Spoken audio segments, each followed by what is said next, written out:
sweep in Baltimore, the Twins have sailed on to Tampa. They're hoping to keep things rolling, opening a 3-game series with the Rays tonight at Tropicana Field. The Twins are just a game and a half out in the wild card. They are tied with the Angels and a full game clear of the Rays and the Orioles. Twins will turn to Urban Santana tonight, still looking for the dominance that he has shown signs of providing to this team. Nathan Carnes goes for the Rays. He's won 3 straight decisions. Will face the Twins for just the second time in his career. Good afternoon from Tropicana Field. I'm Marnie Gellner. Tonight, Paul Molitor said that he hopes 48 hours is not enough time to take away the good feeling and the good vibe that the Twins had and brought with them from Baltimore. He said there are times when things just bounce your way. Right now that's happening for us, and we need to continue taking advantage. Here's the series setup for these 3 games against the Rays. The Twins had a sweep week last week. After dropping 3 in a row in New York, things turned around quickly in Baltimore, and the Twins went 4 for 4 against the Orioles. The Rays have seen the highs and lows this season. They're last in the American League, just 460 runs scored, but their team pitching has been pretty good. Team ERA of 3.63. Miguel Sano has had a fantastic stretch here. In his last 13 games, he's batting .340 with 6 homers and 16 runs knocked in. Twins bullpen has had a pretty good stretch, too, in the last 15 2/3 innings. Overall, 5 hits total allowed, not a single run. Paul Molitor said you got to feel pretty good about how these guys are throwing right now. Some of them have been used a lot, and they are still responding. Coming up next, can Urban Santana find his way against the Rays? The series opener from Tropicana Field comes your way after this on Fox Sports North.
Twins have experienced both ends of the spectrum on this road trip. They were swept in New York, they swept the Orioles, and now they're in St. Petersburg. First of a three-game series between two wild-card contenders. And we welcome you to Tropicana Field. Dick Bramer along with Bert Blyleven. The Minnesota Twins have reemerged as wild-card contenders because of the bullpen. They can stay there. In fact, they can get into the playoffs if their starting pitching improves. Yeah, they had the day off yesterday, but boy, do the Twins need a quality start here from Ervin Santana. It's been a struggle for Santana over his last 5 starts. 0-4 with an 8.46 ERA. Too many hits allowed over those 5 starts, covering 27 2/3 innings. He's allowed 39 hits, 13 walks, and 7 home runs. He has some experience against the Tampa Bay Rays, making his 10th start here at Tropicana Field. As was the case in Baltimore. The Twins are taking on another wild card contender. Should be a great series. First of 3 between the Twins and the Rays coming up.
Invited but unwelcomed.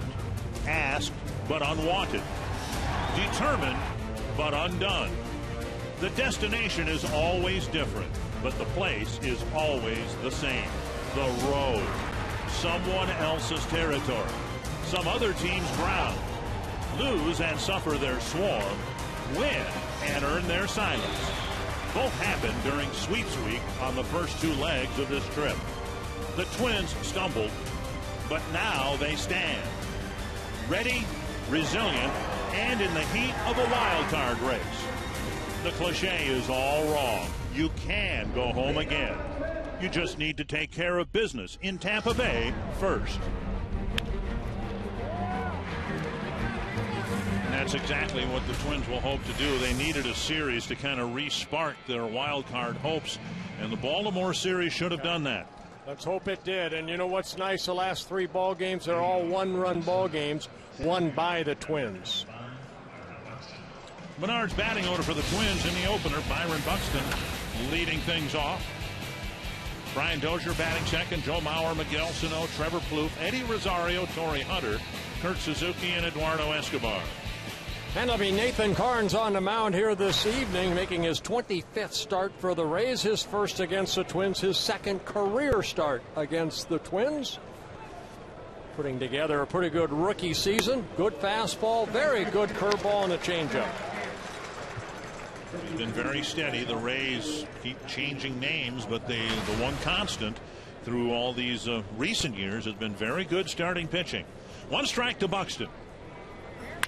And up the middle, he's got a base hit. Buxton aboard here in the first.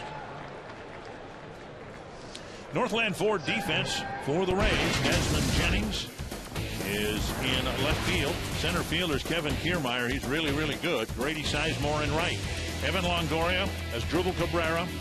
Logan Forsythe, James Loney, and Kurt Casale behind the plate. This is what the Twins would like to see a lot of in the remaining games this year. Buxton getting on board with his speed for Dozier, Mauer, etc.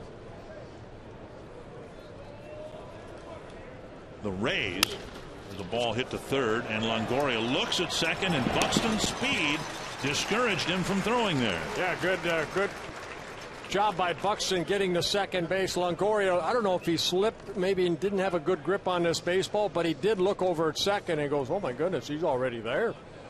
So he does get the out at first, that Buxton does get into scoring position. So Buxton right there, when Longoria was going to throw, he was already sliding into second. And now Mauer. That's an area where speed, it's not a stolen base, it's not a beaten out bunt or anything like that, but it may have impacted this whole first inning. Because of his speed, he was able to advance to scoring position. Now Mauer takes ball one. Got a curveball right there by Carnes. Twins saw Carnes when he was with the Washington Nationals a couple years ago. Actually came up, made 3 starts, and the third start was against the Twins. Got a no decision in a Nationals win over the Twins. Pitched only 3 innings. Did give up a home run, a 2-run home run to Pedro Florimon. Very high, 2-0. And Joe Mauer faced him once and got a base hit.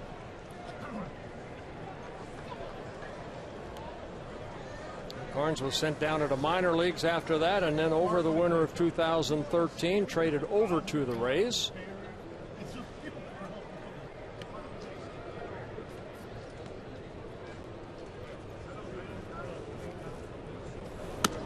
Up and away, 3-0 with Sano on deck.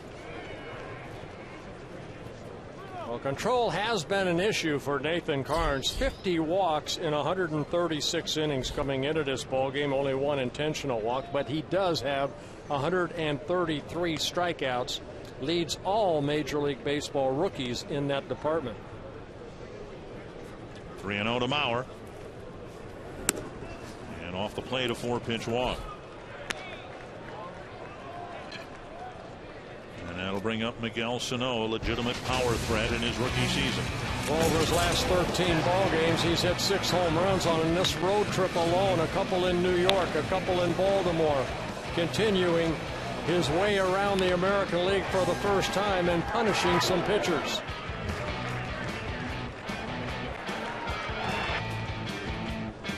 And as the Twins would like to see more situations with Buxton on board for Dozier, having 2 men on base for this guy is an even more pleasant sight. Taken low, ball 1, and out to the mound goes Casale. Carnes has given up 17 home runs. That leads the staff as far as the Rays. Quick trip to the mound.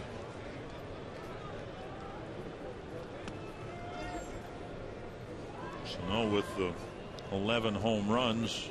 And he has done well with men on base in that regard. Yeah, only 1 solo home run for Sano. 1 3-run home run. Every other home run has had at least a 2-run home run. Swing and a miss. And it's 1-1. Sano just 22 years old. They list him at 6'4", 265. Signed by the Twins in 2009 out of the Dominican Republic. At the age of 16 years old. And a called strike. 1-2. Deep sigh by Carnes already. He's himself into a little bit of a situation here, and he has gotten ahead of Sano now 1-2. Well, his strikeout pitch is that curveball, but he also has 12 wild pitches, second most in the American League. And a lot of them coming off of that curveball. Like that. Walked by Casale.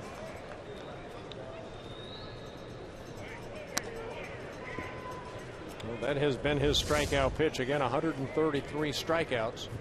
And the ball landing looked like it hit right on top of home plate. Casale doing a good job, or just prior to the plate, knocking it down.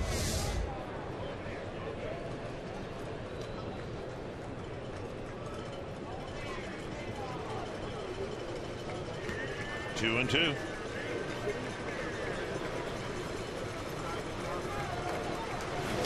Checked his swing, 3-2 with Plouffe on deck. Tried to get him on a breaking ball in the dirt twice. Now, does he have the confidence, 3-2, to throw it again? Carnes, 27 years old.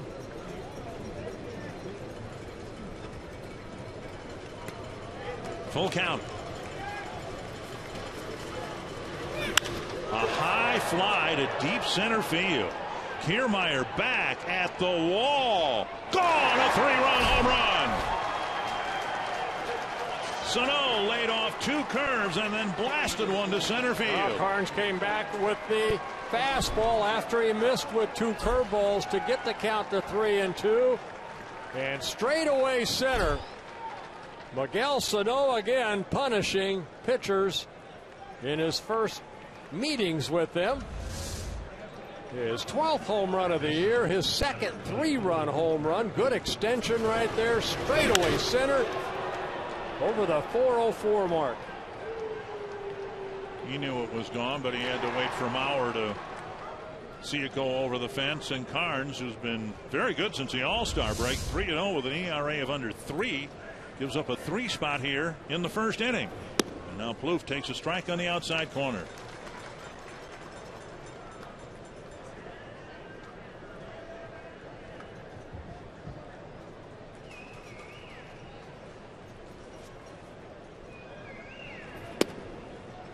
And again on the outside corner, 0-2. Twins have had 2 5-game winning streaks this year. They'd like to win tonight and make it a 3rd.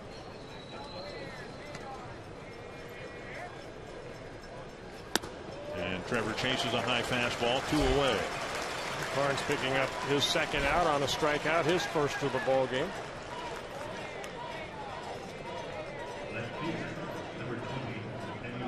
And now Eddie Rosario.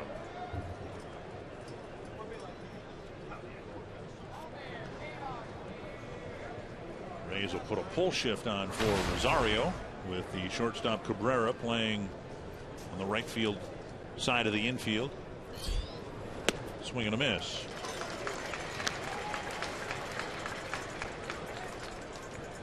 Yeah, Kevin Cash in his first season as manager here. We saw Joe Madden when he was here. He was one of the first to really put the shifts in.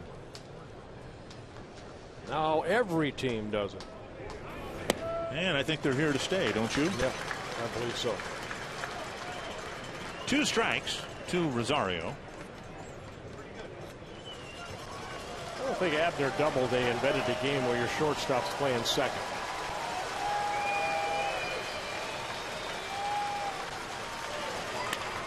Ball hit to right, and coming in is Sizemore, and he makes the catch to end the inning. Buxton with a leadoff single. Sano with a 3-run home run. The Rockies had a real good first inning.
on a good foot for the Twins.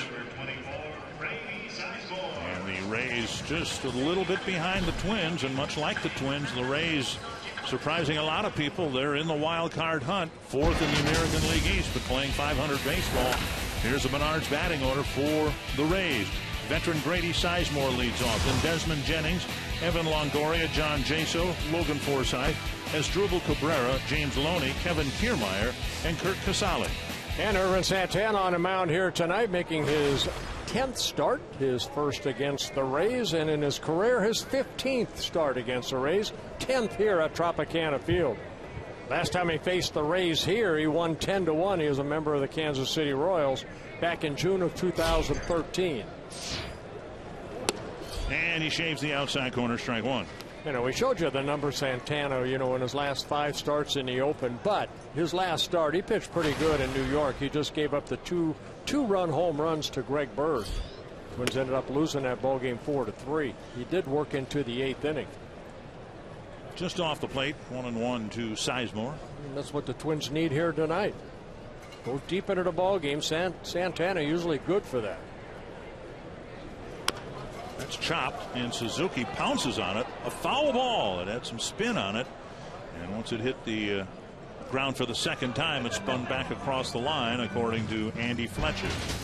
Northland Ford defense for the Twins, and it's one area they've improved dramatically from the first 2 months of the year. Rosario, Buxton, and Hunter across the outfield. Plouffe's been steady at third. Escobar has stabilized the shortstop position. Dozier's been good all year, and Joe Mauer's good at first. 1-2 to Sizemore. Yeah, Sizemore released by the Phillies and then picked up by the Rays in June. Sizemore strikes out to start the game. I was mentioning Santana's last start. It came last Wednesday in New York. He worked 7 2/3 innings. Had a couple walks, 6 strikeouts, and again, Greg Bird taking over for Mark Teixeira at first base did all the damage for the Yankees by hitting the 2 home runs with a man on. 1 gone, and Desmond Jennings. And a bounce at the bat and a single to left center field. Rosario spins and fires Jennings with a big turn, and the left fielder with a quick retrieve holds Jennings to a single. Santana has not had the best record overall against the Rays. He's 6-6 in his career, an ERA at 4.98, but boy, here at Tropicana Field in 9 starts, 3-5 with a 5.95 earned run average. So he has struggled here at times. Evan Longoria will bat. Santana on the season, 55 2/3 innings now. Just 3 ground ball double plays turned behind him.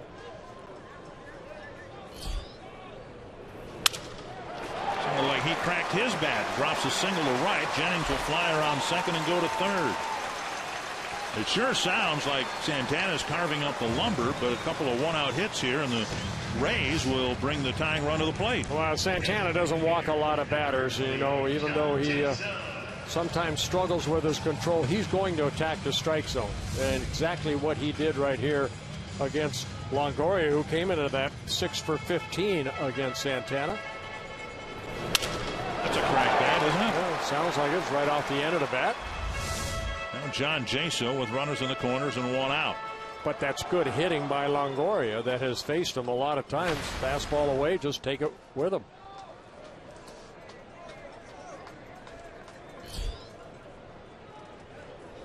Swing and a miss. Jaso tries to put the first pitch in play. And Jaso, very good numbers against Santana. 8 hits and 21 at bats, a .381 batting average.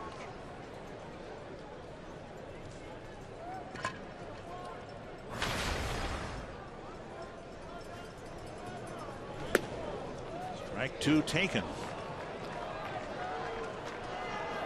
Jaso looked like he was fooled by that pitch. Jaso spending a lot of time on a disabled list this year from middle of April to July 7th with left wrist contusion. 8 for 19 with runners in scoring position. Nice block by Suzuki. 1-2.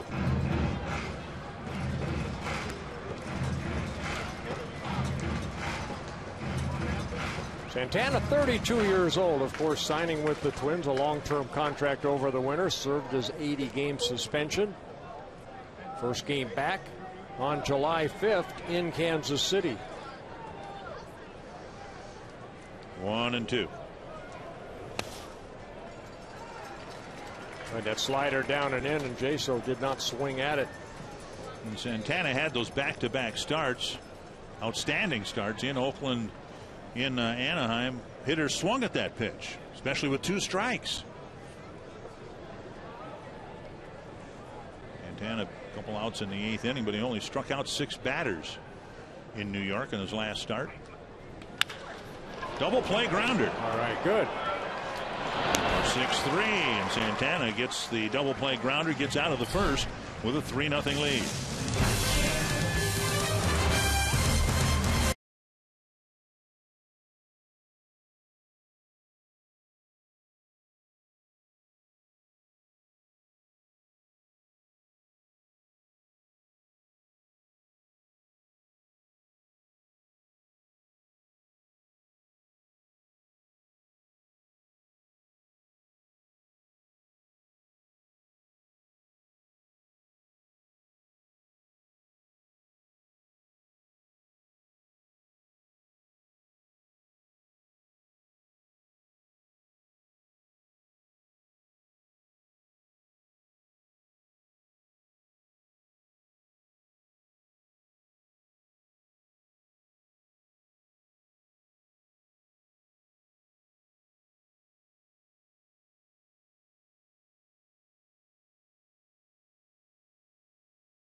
Hunter leads off the second inning for Minnesota. Torrey's batting 7th tonight, and he has batted 6th or 7th this entire road trip for the first time in his career. And Hunter told me tonight that hitting 7th is 100% different than hitting 2nd. He said the guys you hit behind, the guys who hit behind you, the type of pitches, the number of pitches you'll see because of all that is totally different. And Torrey said, I'm not going to lie, I didn't like having to be moved down in the lineup. He said, I had to have a little talk with Torrey, calm myself down, not get worked up over this. But he said, I trust everything Paul Molitor is doing. And he said, look what we did in Baltimore. If this thing isn't broken, let's not break it. Yeah, thank you, Marnie.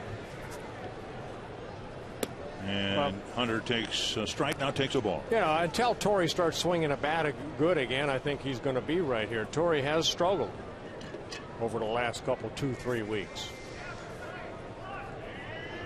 And the fact of the matter is, one of the themes all year long, youth will be served for the Twins this year. You've got Buxton, age 21, Sano, age 22. Rosario's 24. Or 23, I should say. There's a high pop-up right side. And Jesus. Sizemore, I'm sorry, with catch one away. And that'll bring up Suzuki. De Jesus now with the Angels. Yes. And now Suzuki will bat. But the young players that the Twins have inserted into the front of the lineup are all performing. Witness the first inning. Buxton with a line drive single to center, and a couple of at bats later, Sano clubs a 3-run home run. Suzuki with one gone here in the Twins' second. Ball 1.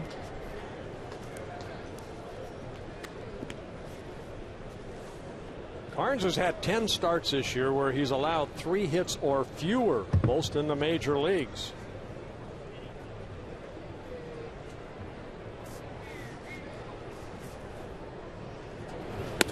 what they're trying to do here is watch his innings pitched this year. They say here in Tampa, Jim Hickey, what he wants these young pitchers to do, and even though he's 27 years old, not a lot of major league experience, they want them to build their arm up to about 180 innings pitched this year. And hopefully next year will be over 200. During the season, that's played out typically to let Carnes go through the batting order twice, and in the 5th or the 6th inning, they get him out of there and turn it over to a good bullpen. And Suzuki takes a 4-pitch walk. It was Mauer taking one of those in the 1st inning before Sano's home run. Shortstop, number 5. I'll bring up Escobar, but first, Friday, October 2nd, it's Zubaz Palooza as the Twins take on the Royals. A limited quantity of special ticket packages are available that include a pair of Twins Zubaz. For tickets, visit twinsbaseball.com/Zubaz. You still have yours, don't you, from a long time ago? I got them from when they were first popular, a long time ago. My theory is if they were never in style, they can't possibly go out of style. They will come back sooner or later. Here's Escobar, and he takes strike 1.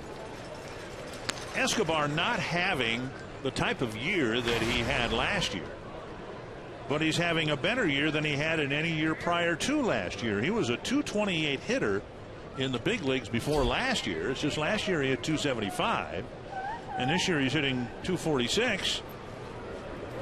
And people think, well, he's having a bad year. Well, no, maybe that's pretty much where he's at as a hitter. Maybe he's going to be a .250 hitter. But remember, last year he was almost the everyday shortstop. He played in 133 games. He was out there almost every game. And this year, remember, Danny Santana didn't know where Escobar was going to play, either in the infield or the outfield. On the outside corner, 1 and 2. So for a while, he didn't get the regular at-bats that he was able to get last year when he responded by hitting .275. He hit 6 home runs, 35 doubles, a couple triples. He had 433 at-bats last year. Right now, Escobar, this is plate appearance 282. This one punched to right center field. It's down for a hit, and Suzuki will gain third base. Escobar punches a soft single into right center, and the Twins have another threat generated by the 8th and 9th place hitters. Good hitting right there. That ball looked like it was down around the knee area, and Escobar just reached out and hit it softly into right center. Suzuki getting a good read on it and hustling over to third. See where this pitch is. That's a sinker down and away. Escobar went down and hit it softly into right center. Good piece of hitting.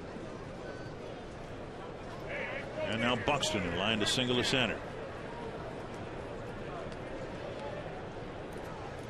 An RBI situation here for Buxton. Did pick up an RBI in Baltimore, his first in his young career. Swing and a miss on a pitch inside.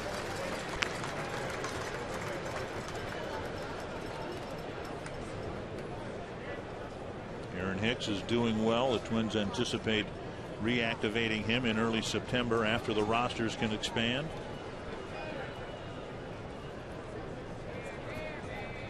Slight hamstring strain for Hicks. Swing and a miss on a fastball. And it's 0-2. Had an 0 for 6 day on Sunday.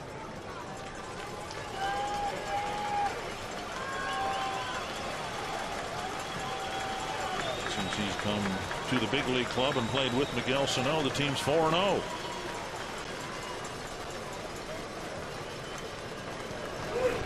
Checked his swing, 1-2. Good take on that curveball.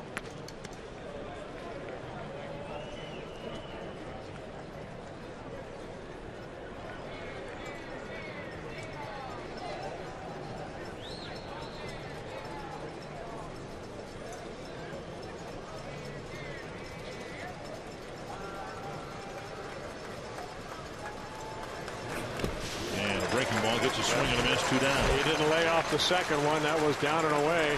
Carnes picks up his second strikeout. So Carnes going back to the curveball. Second baseman, Brian Dozier. time Buxton missed that by a foot.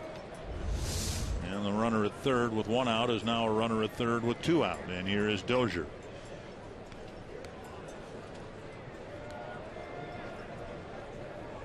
With the runner at third and a runner at first, Dozier has a wide expanse of room on the right side. The pull shift is on, but look how much room Dozier has through the right side. Loney is holding on to the runner, and Forsythe is playing on the other side of second base.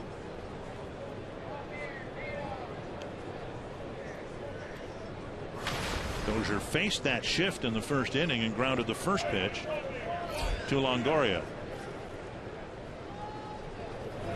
Side, ball one.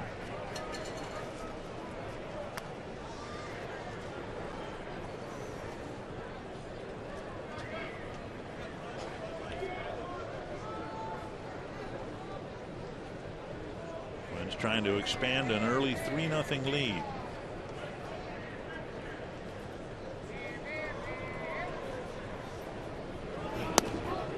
And a strike over the inside corner.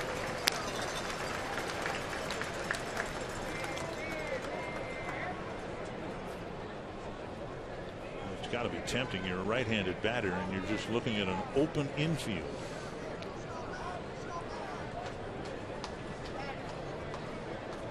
Well, all their data say that Brian Dozier doesn't hit the ball that way. He is a pull hitter. And tight.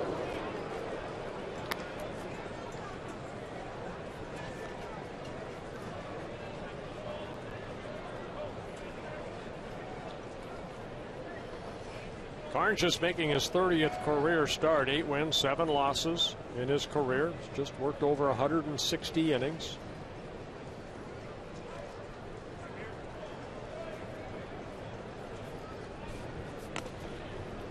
And Escobar back to the bag.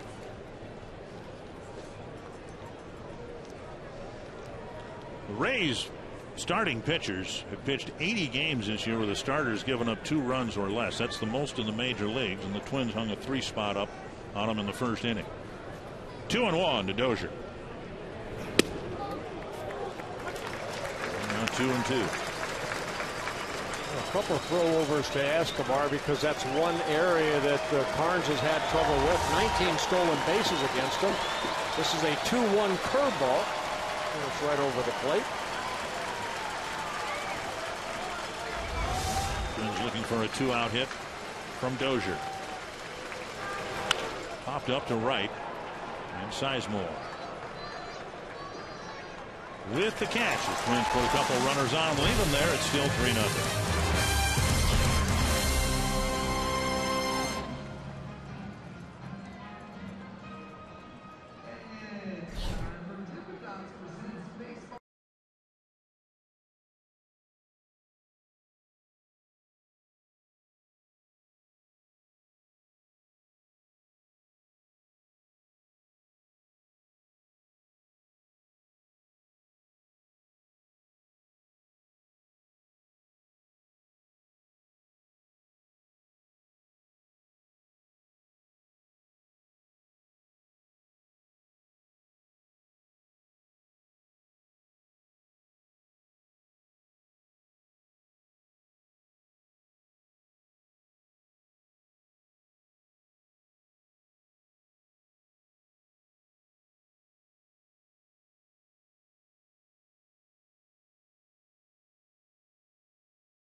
right center field. Down for a hit. And he's got a double. I don't think anybody else in the league could get a double on that.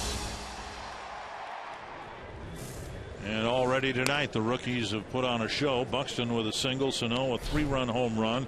Bottom of the second coming up, and Irvin Santana would hope to have a better second inning. The Rays threatened to jump right back into the ball game, but he got a big ground ball double play. Yeah, only the fourth behind him so far this year in his 10th start, but only 11 pitches thrown too, so it happened in a hurry, and he got that ground ball double play in a hurry. Logan Forsythe will lead things off for the Rays, having a good year. Cabrera and Loney will follow. Strike on the outside corner. Yeah, Forsythe kind of a utility type player coming into the year, but he's kind of won that second base job by putting up numbers like that. Hitting 279. Leading the Rays in home runs with 14. 1-1.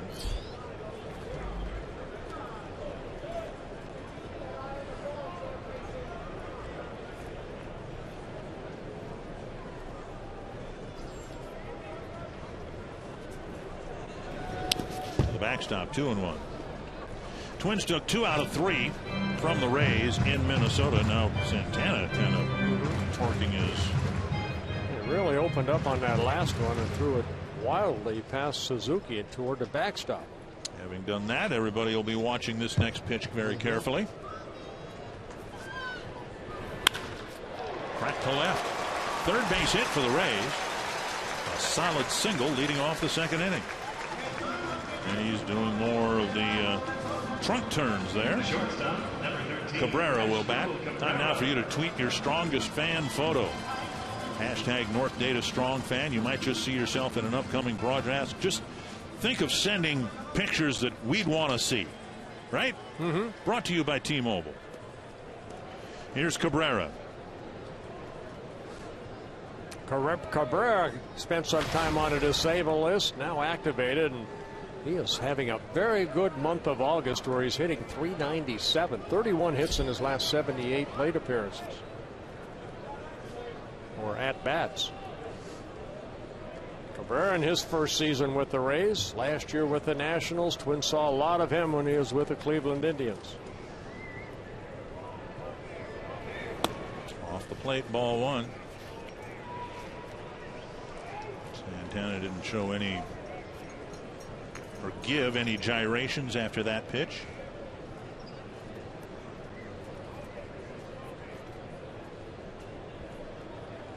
One and 0.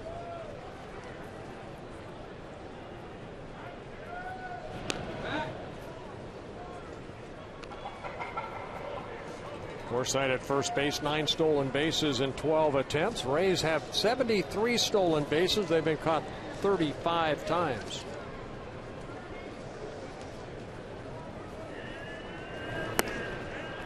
Just off the corner, down and away, 2-0. And this is where Santana's kind of found himself over the last 4 or 5 starts, behind an account. A lot of hits in innings pitched. 39 hits to 27 2/3 innings over his last 5 starts and 13 walks. So a lot of base runners. There's a strike. But yet in his last start, as you said, against the Yankees, 7 hits, 7 2/3. It's just 2 of them were hit over the fence. And that has been an issue over his last 5 starts. He's allowed 7 home runs. 2-1. Popped up. It's a foul ball. And will reach the seats. Well, Santana, you know, he started off strong, 2-0, both wins coming in Oakland and Anaheim. And then, really, that outing against the Pittsburgh Pirates at home, he has not really pitched, I think, what the Twins would like to see Santana pitch over his last 5 now plus starts. 2-2, and the Twins put a pull shift on for Cabrera.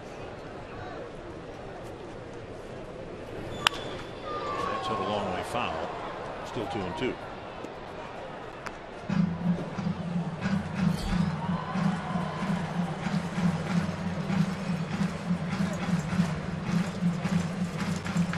Cabrera put on a disabled list July 12th to the 28th through the All-Star break with a sprained right hamstring.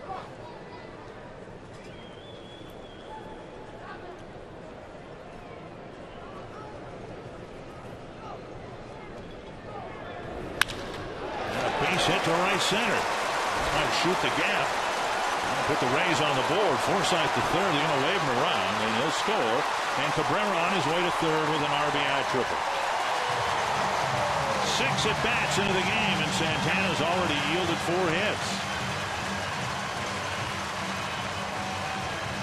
That's called location, location, location. And those pitches that he's giving up hits are pretty much right there. Cabrera with his 5th triple of the year, driving in his 36th run.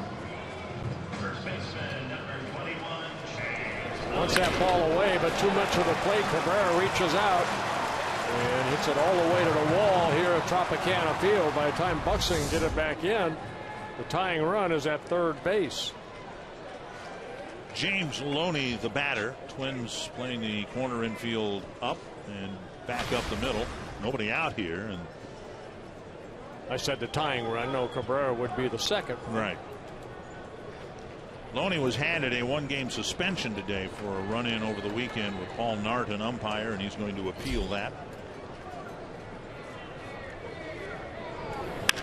On the ground through the hole to right. 3-2, and the tying run is on. 5 hits allowed by Santana.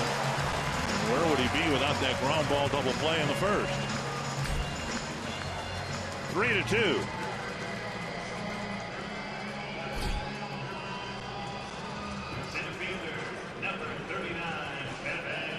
Kevin Kiermaier will hit next. So far, Santana's retired 2 batters, Sizemore to start the game, and then Jaso on the ground ball double play to get the Twins off the field in the first.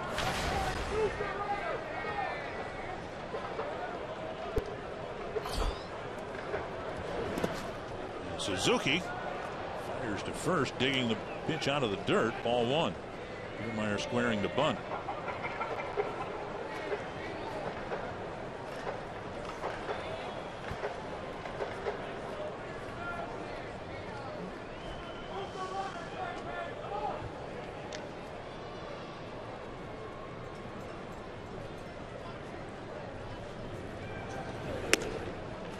Outside, and it's 2-0.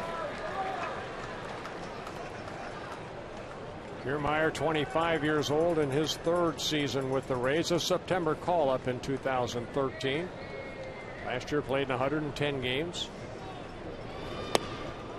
Over for a strike. He has taken over the center field job here. Pushed Jennings to left. He was supposed to be the center fielder for a while. Very good in the field. Santana to second, to first. Safe at first. They get 1 but not 2. And we'll see if the Twins think of a challenge here. Well, you can't turn it any quicker than the Twins tried right there. Kiermaier hustling down that line. He does have speed. Stays out of the double play. Right back to Santana. Quick throw over to Escobar. A good relay, but Kiermaier hustling down out of that box. A bang bang play is called safe. And now Kurt Casale.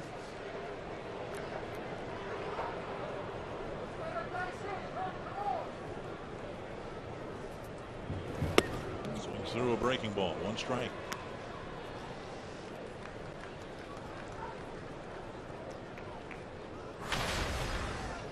Casale getting a chance to catch here on a regular basis. 9 home runs, 17 runs batted in. That's to right center field. Buxton closing on it, makes the catch without a dive. Man, did he cover a lot of ground out there. 2 down. We've already seen balls hit in that gap right there that have gotten through, but that ball had a little bit of hang time, and that allowed Buxton to show off his speed. See where he's at, playing straight away. Casale gets a pitch away, goes that way. And Buxton You see what outfielders do. They hesitate for just a second to make sure where that ball is, and then they take off. There's Sizemore. And he can take off.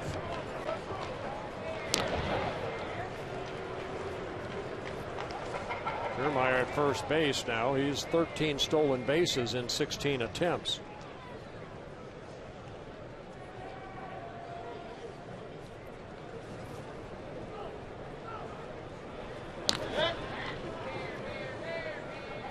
There have been 4 stolen bases against Santana in his first 9 starts, all successful.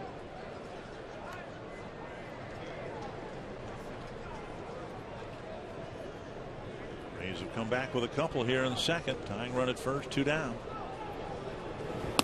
And outside, ball 1.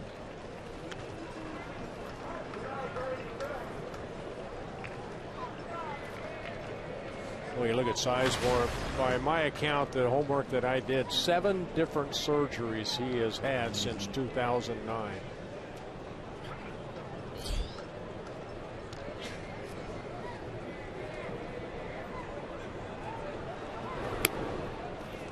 Two and 0. Sizemore's had left elbow surgery, left groin surgery, left knee surgery, hernia surgery, a couple right knee surgeries, and then a lower back surgery. He was, before all of that, one of the more exciting players in the game, and a player the Indians hope to build around. Kiermaier takes off. Suzuki's throw has no chance to get it. Got a great jump off Santana. Tying run now in scoring position. Kiermaier stealing his 14th base and the 5th straight stolen base that Santana has allowed.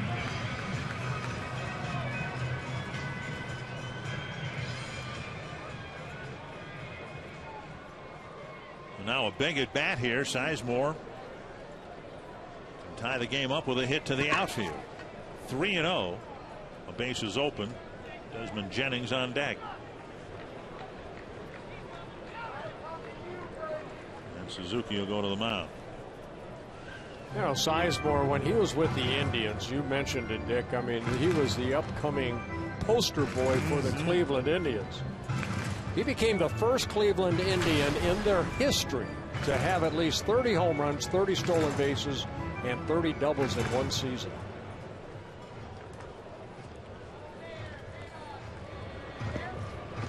Kiermaier at second with 2 down.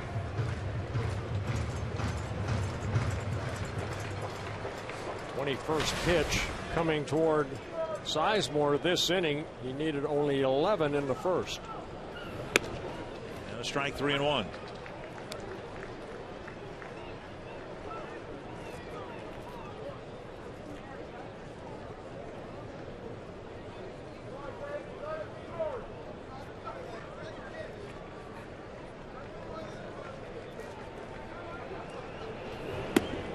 And a walk will fill first base. 10 plate appearances, 5 hits, and a walk. Rough start for Santana, and now Jennings. Jennings single, got as far as third base in the first inning.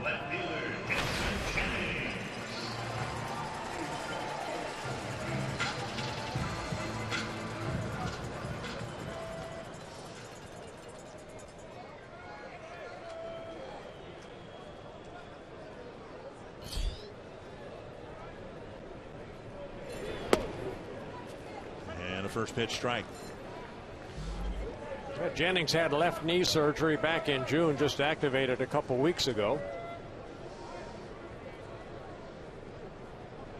Been with the Rays since 2010.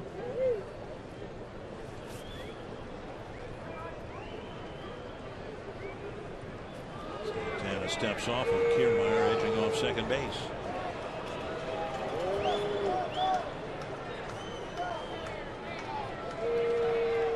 One strike to Jennings. Nothing's come easily, even in the first inning. Santana didn't throw that many pitches, but a couple of base hits, and if not for the double play grounder, he would have had a tough time getting through that inning. And this has been a mess here in the second inning. Trying to get the Twins off the field with the lead.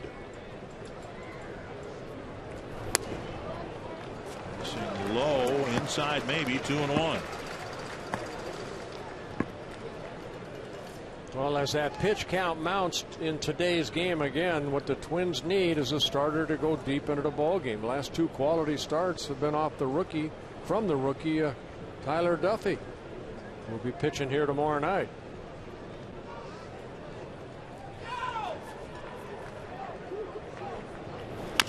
Chopper to third. Plouffe sets and fires. That ends the inning. Rays come back with a couple. Twins lead by 1, and Miguel Sano will hit again in the third.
Powering blast.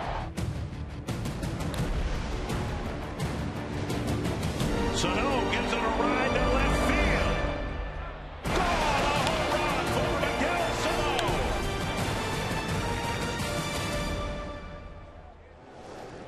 And already in this series, a 3-run home run that gave the Twins a quick lead. It's now 3-2. Mauer will lead things off in the third, then Sano, then Plouffe. Mauer drew a 4-pitch walk before Sano's home run. Up and away, ball 1.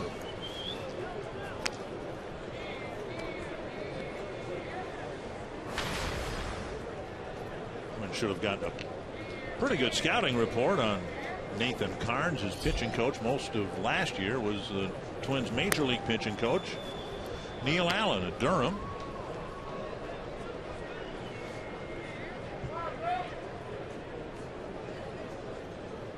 Neil Allen talking with Irvin Santana. Allen, 6 years, was the AAA pitching coach.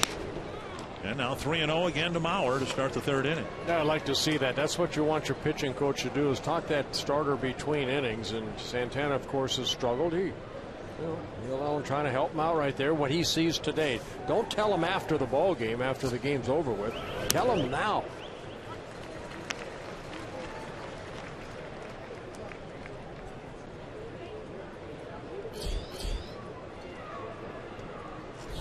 Quite an impact Sano has had.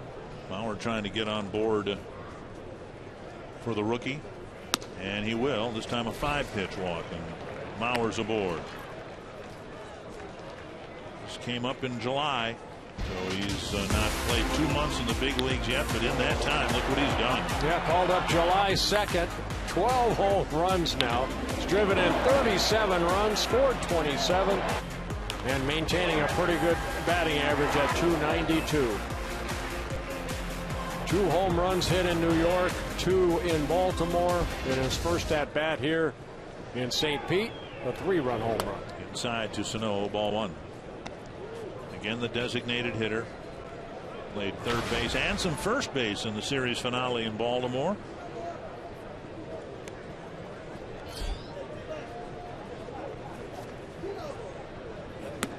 What's interesting, when Sano hit his first inning home run, it looked like he knew he got it, that he hit it out. Did that at Target Field on a ball that went over the center field fence. There aren't many hitters who know that they've hit it out to center. And there are guys in left field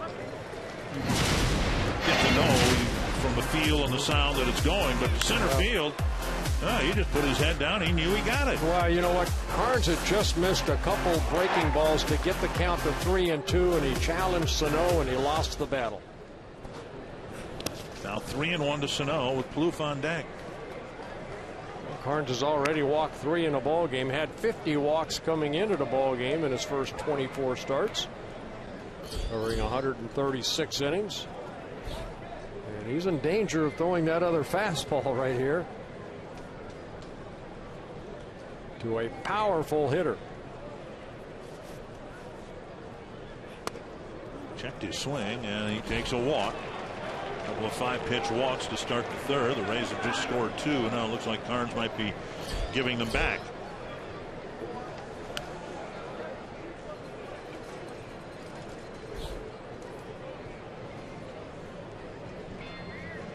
Here comes Jim Hickey.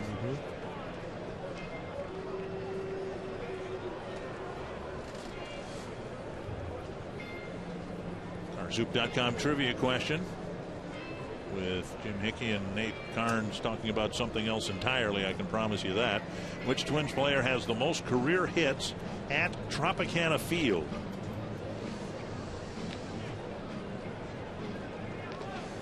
Torrey Hunter, shown by our camera people twice. That's the second shot of Torrey Hunter. Can they take a shot at Joe Mauer at second base? They're trying to mislead us. There's Mauer. Yeah, I know Joe has hit. Torrey's still leading 2-1 in terms of camera shots. Well, maybe they'll pull away and then show Joe again. Hard to tell what they're going to do next. It's not Trevor Plouffe. I don't think. There it is.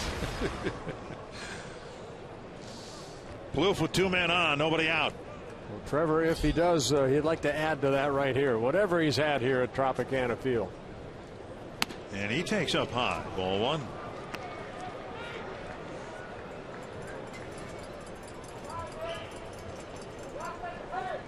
"51 pitches already. Only 6 outs recorded.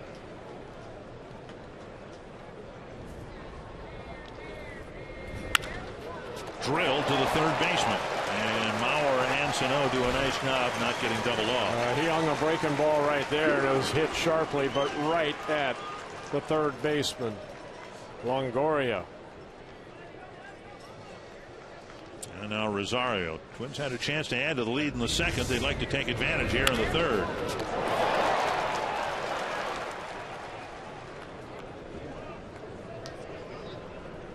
And Mauer was already heading back to second. Rosario hit a fly ball to right his first time up.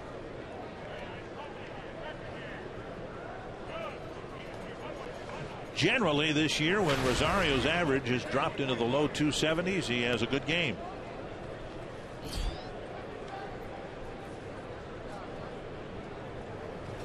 Open away, ball 1.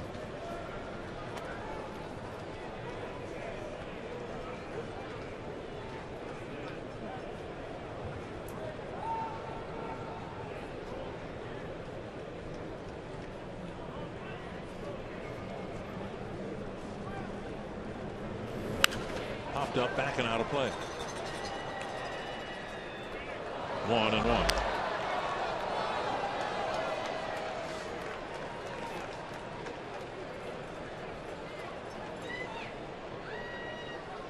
Rays had a 4-6 road trip. Twins right now a 4-3 road trip. Brandon Gomes warming up, with Carnes continuing to struggle with his control. Swing and a miss, came inside on a 90-mile-per-hour fastball to get strike 2.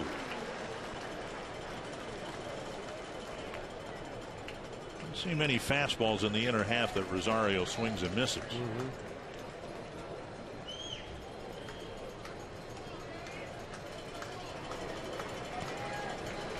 1-2. And strikeout for out number 2. Good changeup right there, down and away. Carnes picks up his 3rd strikeout. Fox Sports North is proud to partner with Girls on the Run Twin Cities to empower girls to be healthy and confident. Join us for the Girls on the Run Fall 5K on Saturday, November 14th at Harriet Island Pavilion. To register, visit foxsportsnorth.com. Click on upcoming events. Here's Hunter. Fly ball to right. His first time up. Twins need a 2-out hit here. They were looking for one in the second, didn't get one. And now Hunter on a check swing. It's 1 strike.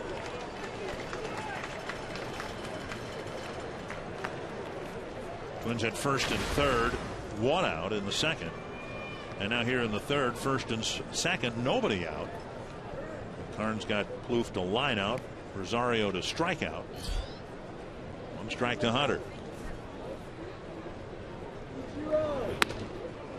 1-1.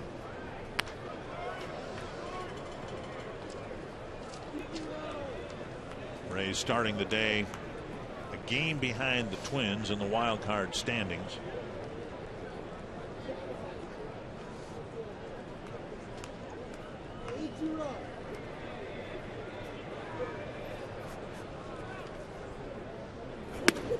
In the published wild card standings, we should explain, Twins dropped back a lot of games because New York and Toronto are now tied. Just need to remember one of those teams is going to win the East. And so all that really matters, the second wild card team is Texas, and the Twins are a game and a half behind them. Swing and a miss. Hunter swinging for the fences, and it's 2-2. I think Jim Hickey came out and said, you have to mix in that changeup a little bit more. That was a changeup right there. Good location. He struck out Rosario on that curve, that changeup. Pitch number 61. To the backstop, and the runners will move up. Twins would like to take advantage of another wild pitch by Carnes. Hit to the outfield, should score 2 more. It's his 13th wild pitch of the year. Only Garrett Richards of the Angels has thrown more wild pitches than this rookie right here. Solly didn't have much of a chance. Trying to backhand it. 3-2 to Hunter. Of course, first base open now. Suzuki on deck. We saw the Rays come back with a pair in the bottom of the second. Get those 2 back with a hit to the outfield here.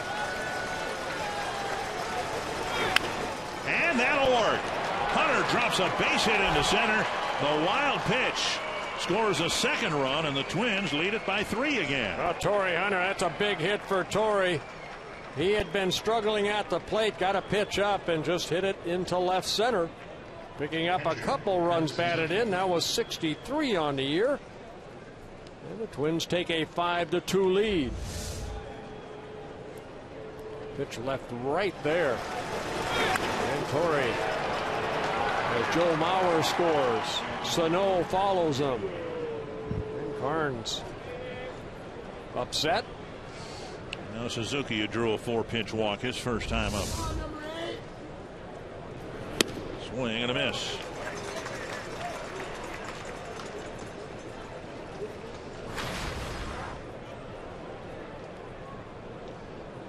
Well, what you've always said about leadoff walks, double it here. First 2 men walked, and they both came around to score. Foul tip, 2 strikes.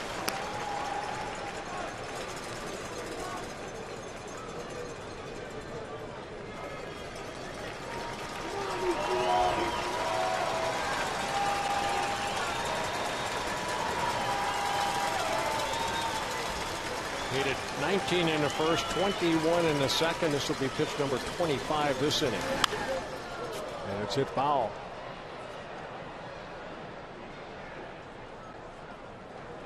Still 2 strikes. To an empty seat. Imagine that. Rays haven't drawn well again here this year. surprisingly competitive team. Playing 500 at home, 500 on the road. Pretty much 500 within the division. Hey, you know, they won 2 of 3 of Oakland. They're looking for a sweep, and then they lost on Sunday. Put them back to 500 again. 19 times this year the Rays have been at 500. It's the most in Major League Baseball.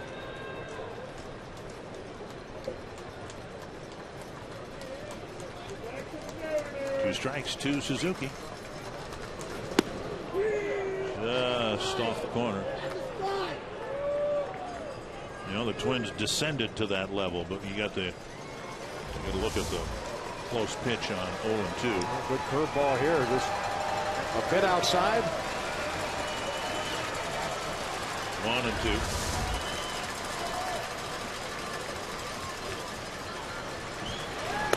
Check swing now, 3-2, or excuse me, 2-2. There are a whole bunch of teams right now. The Angels, Rangers are one bad week from getting back to the 500 mark. The Twins, the Rays, the Orioles. Toronto kind of took off with a good run after the break. But everybody's just kind of bobbing at the surface at 500, and you have a good week, and suddenly everybody's talking about how great a year you're having. Then you have a bad week, and you're back to the 500 mark. Suzuki lines one to left center. It's hit deep. Jennings going back at the wall. He makes the catch. Suzuki just missed a 2-out home run. Torrey Hunter delivered a 2-out RBI single, bringing in a pair, and the Twins lead 5-2.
Link, your link to what's next, by NorthlandFord.com and your local Northland Ford dealer, and by Grand Casino.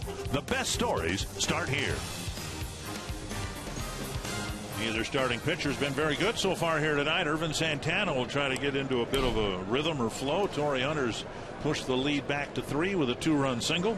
Evan Longoria will lead off the bottom of the 3rd. Down and away, ball 1. Yeah, Longoria in his first at-bat took the first pitch to the right field. Santana's given up 5 hits in the first 2 innings. You're right, he needs to get into that good groove. Breaking ball hits the corner.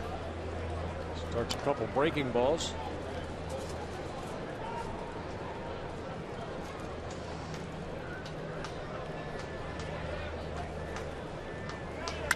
High fly center field. And Buxton makes the catch. One away. So the leadoff man is gone. And now John Jaso hit into what turned out to be a huge double play given what happened to the start of the 2nd inning. Rays had a couple of hits with 1 out, 1st and 3rd, 1 down, and Jaso hit into a double play. The second inning started single, triple, single, and that double play was bigger in the second inning than it was in the first. And now strike one. Jaso, 32 years old, originally signed by the Rays in 2003, played for the Rays. Then he also played for Seattle, Oakland, now back with the Tampa Bay Rays.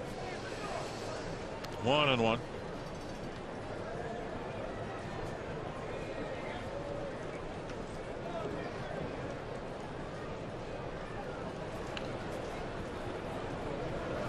That goes past Suzuki. 2-1.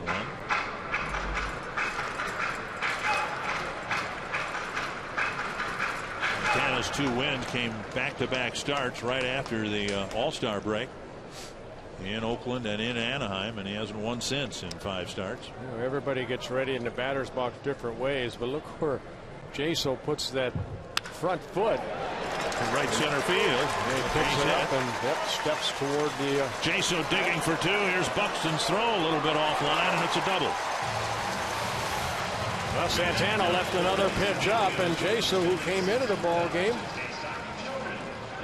with good numbers against Santana, adds a double.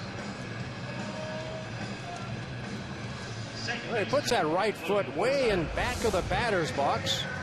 Watch him right here, but then once that pitch is delivered toward home plate, picks it up, and he got a pitch up, and picks up his 11th double.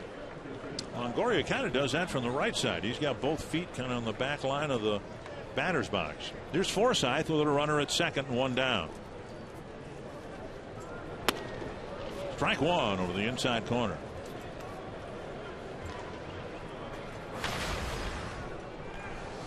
It's a big pitch.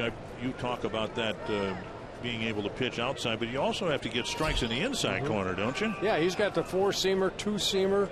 2-seamer like that right there. Some movement, just missed down and in.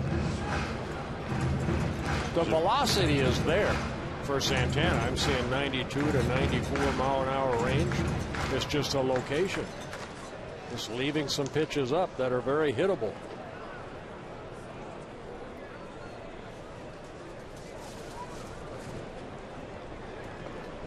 One and 1. And now the outside corner. 1-2. Got the slider right there, and he kind of hung it, but Forsythe took it. Santana without a strike, or excuse me, he has 1 strikeout. That was Sizemore to lead off the ball game.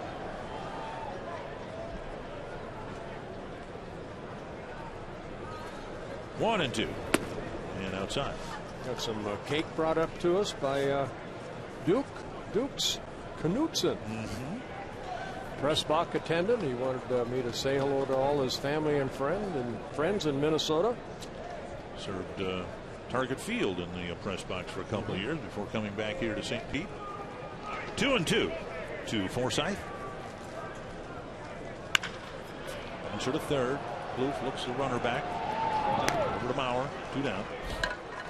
You can join us this weekend for a DQ sensational Saturday. Super America Not Whole Kids Day. Twins taking on the Astros. The first 5,000 fans, 14 and under, both Saturday and Sunday, get a bullseye plush presented by Target. You can go to twinsbaseball.com/tickets and get your tickets today. 2 down. Cabrera, the batter, tripled to right center field. His first time up, drove in a run.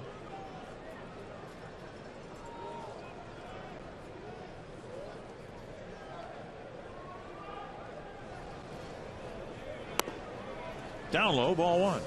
Cabrera, 2-time All-Star with the Cleveland Indians in 2011 and 12.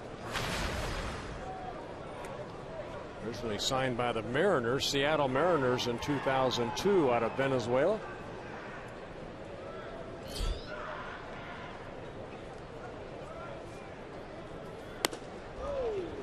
Two and 0. Santana's pitch count climbing up over 50.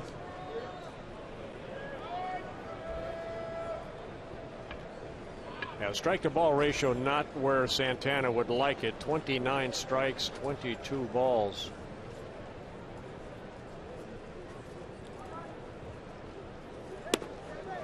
3-0. Loney on deck. He was in trouble. He only faced 4 batters in the first. In danger of facing a 5th here in the 3rd. Santana signing a 4-year contract with the Twins over the winter with an option for 2019.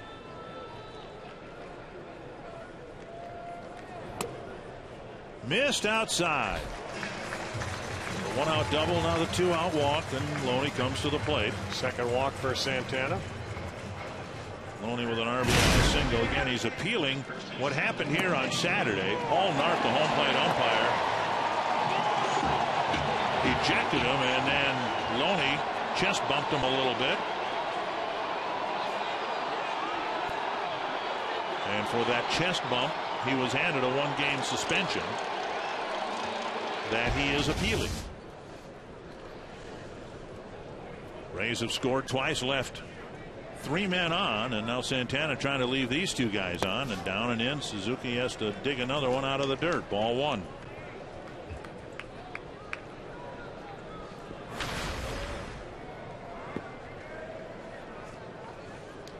The good numbers for Loney with runners in scoring position.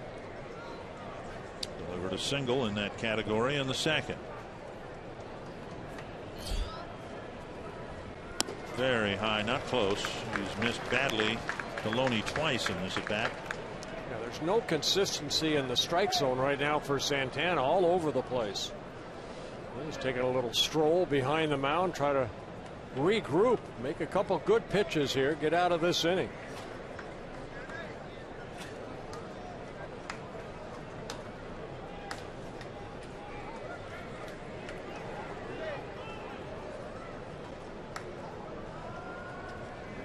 To the veteran James Loney. To right and deep. Chased by Hunter. One hops the wall. A run will score. Second runner coming in. Dozier's throw to the plate. Not in time, and it's a 1-run game again. Santana gives up another extra base hit. Well, fell behind again and just threw that fastball right in there, and Loney jumped all over it. His 3rd run batted in the ball game. So a 2-run double by Loney, his 11th of the year. Take a look at again, location right there, thigh high. Loney, good solid swing, driving it to the wall here at Tropicana Field. By the time Buxton get it back in, it's a 5-4 ball game. And Neil Allen out to talk to his right-hander. 7 hits, 2 walks, and 16 plate appearances. Tying run at second with 2 down. Kiermaier the batter.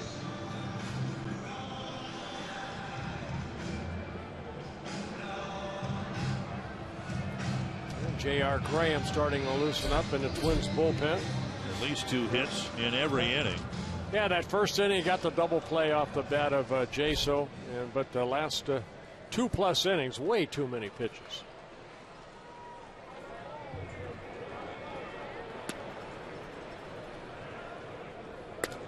And again high.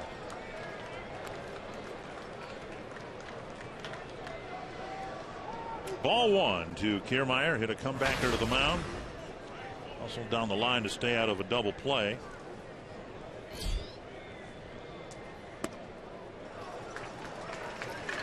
I mentioned from the get-go, Santana has not had a lot of success against the Rays, especially here at Tropicana Field. 3 wins, 5 losses, an ERA almost 6, 5.95 ERA. And a strike, 2-1.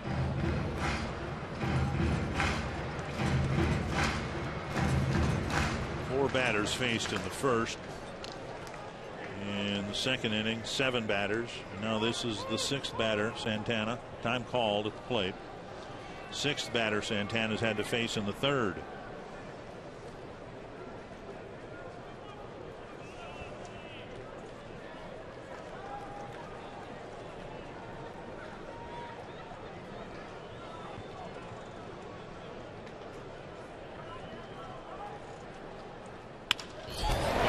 center. Buxton's going to charge it. There's a throw coming through, cut off. It's a tie game. Well, Bluford thrown right to Joe Mauer right away. They may have gotten Kiermaier at first base. Kiermaier picking up an RBI on the base hit. Scores Loney. And we have a tie ball game. Another pitch right down the heart of the plate. Kiermaier picking up his 28th run batted in. Molitor's seen enough. An awful start for Santana. Handed 2 3-run leads. It's all gone. It's 5-5. And Kurt Casale, the number 9 batter, will face J.R. Graham. Second time in his last 4 starts where Santana's been unable to pitch 3 innings. And he checks out of the ball game in a 5-5 game.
Just the first half of the season and pitched well at the beginning, but boy, leaving some pitches up. Jaso right there.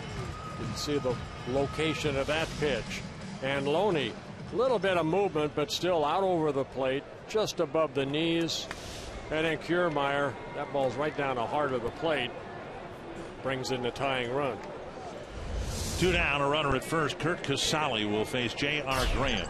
Yeah, Graham making his 34th relief appearance.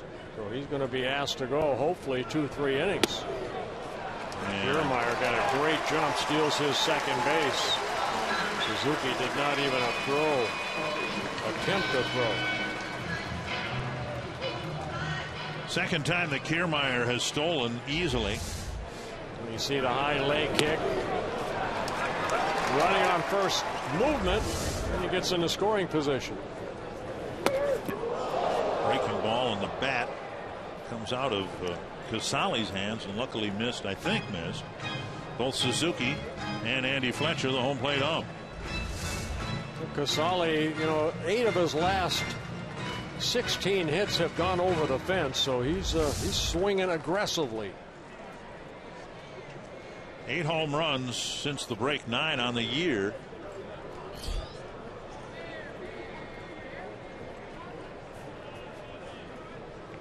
Two strikes.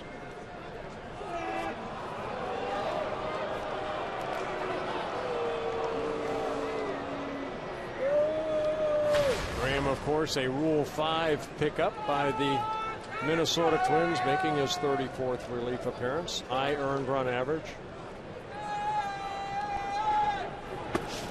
Down and away. Highlight of Graham's season probably came back in May when the Twins were in Pittsburgh and he pitched 3 innings late in a tight ball game. He's given up a lot of home runs lately and a lot of runs.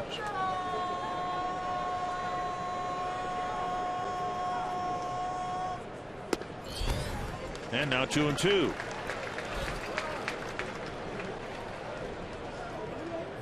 Graham pitched in Baltimore on Sunday. Faced one man, gave up a hit, breaking a string of 6 straight outings where he's given up runs. Swing and a miss. And that ends the 3rd inning, but a terrible inning for Irvin Santana. He can't complete the inning, and it's 5 apiece.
Hold either one.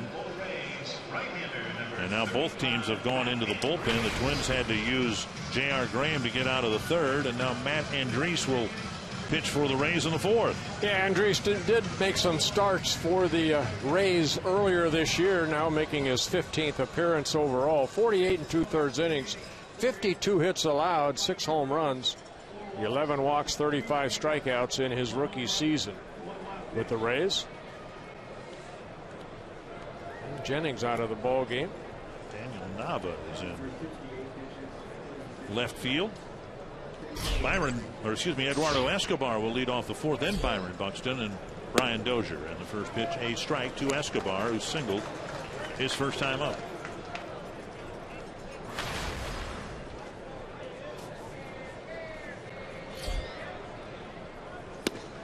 Strike 2 over the inside corner. Andriese with a fastball in the low 90s, a little cut fastball, split finger changeup.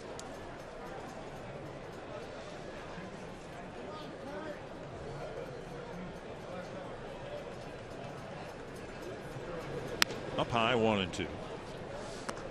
Andriese 25 years old. Originally signed by the Padres, traded over to the Rays in the winter. Been up and down 5 times between AAA and the big club. And Escobar chases, strike 3, 1 down. That might have been the split finger right there.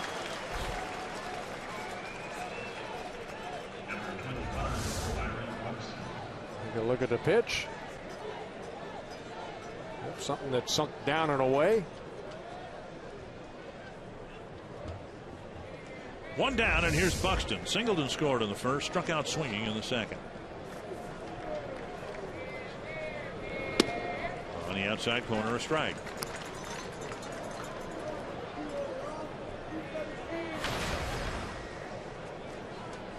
You know, today's game with relievers, you're going to see them somewhere in a ballgame. You just don't want to see them in the 4th inning. No, or 3rd. Right.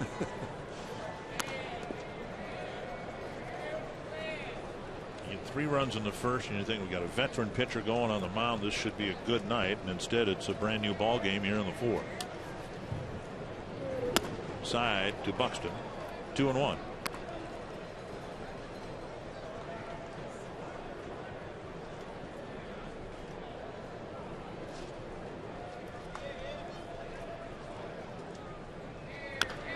Chop foul.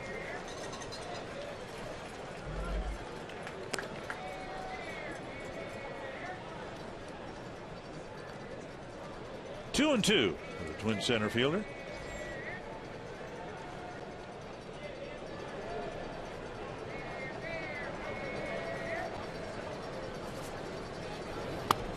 And now a full count. Dozier on deck.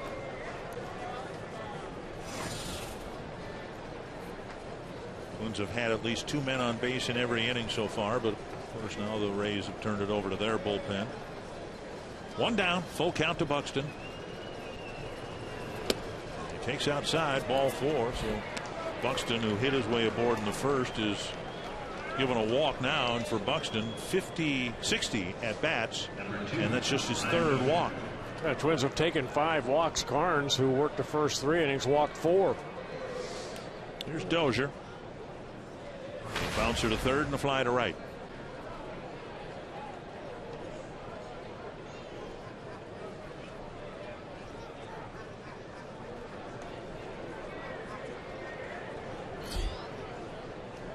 And again, the Rays have the extreme pull shift on, even with Buxton at first. Forcing Loney, the first baseman, to hold him there.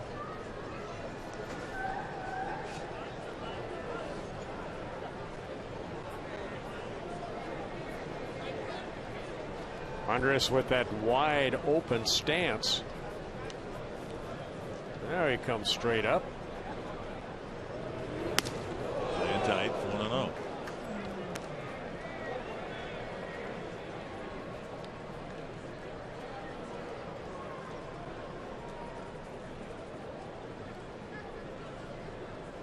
The Rays have a 12-man pitching staff. The Twins have 13.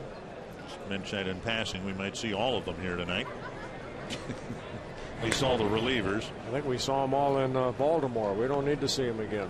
7 relievers for the Rays and 8 for the Twins.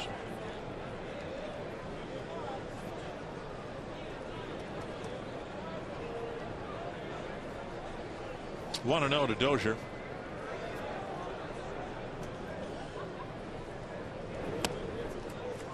And an inside strike.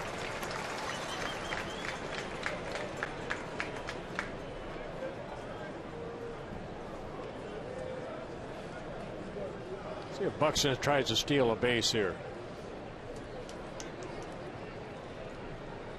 1 stolen base in 3 attempts.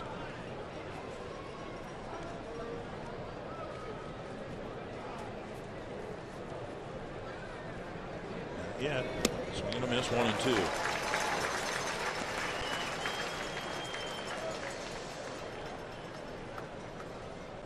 Because Dozier hit so many home runs and doubles, might impact a manager's willingness to send Buxton, thinking he's going to score in a double anyway. It looks like Andres has that high leg kick, though. Yeah.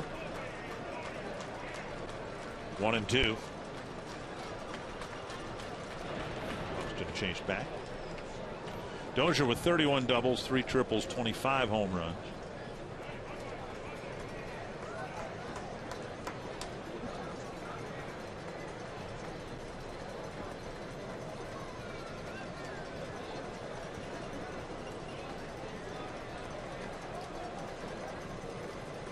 One and 2. And Buxton goes. And the pitch hammered to left center field. To the gap and gone. A home run. Dozier hits number 26. And the Twins are back in front by 2. And amazing Brian Dozier. Unbelievable. That pitch looked like it was up in his eyes.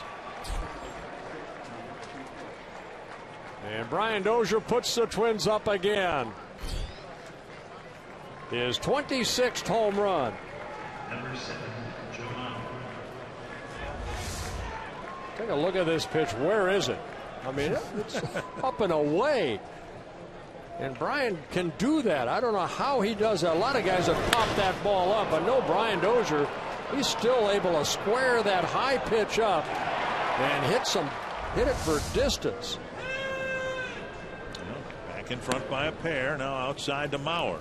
1 out in the inning. Buxton was off with the pitch. Looked like he got a good jump, might have had a stolen base, but Dozier hit it over the fence in left center. Now Mauer taps it to the right side. Forsythe throws him out. 2 down. That'll bring up Sano with the bases empty. Sano with a 3-run home run in the first, a walk and a run scored in the third. Yeah, Brian Dozier's 26th home run of the year for the Twins. They're 117th.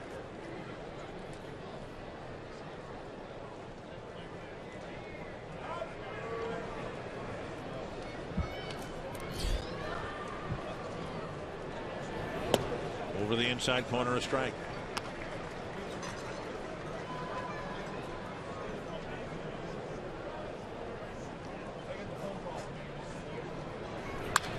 Back 2 strikes. Twins enjoying their 3rd lead in the hopes that it will last longer than the first 2. 3 runs in the first, 2 in the third, now 2 more in the fourth, but it's a 7-5 game.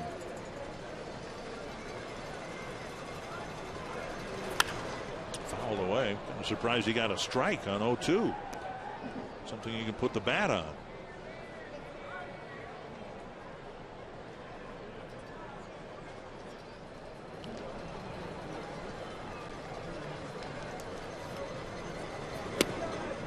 Takes low.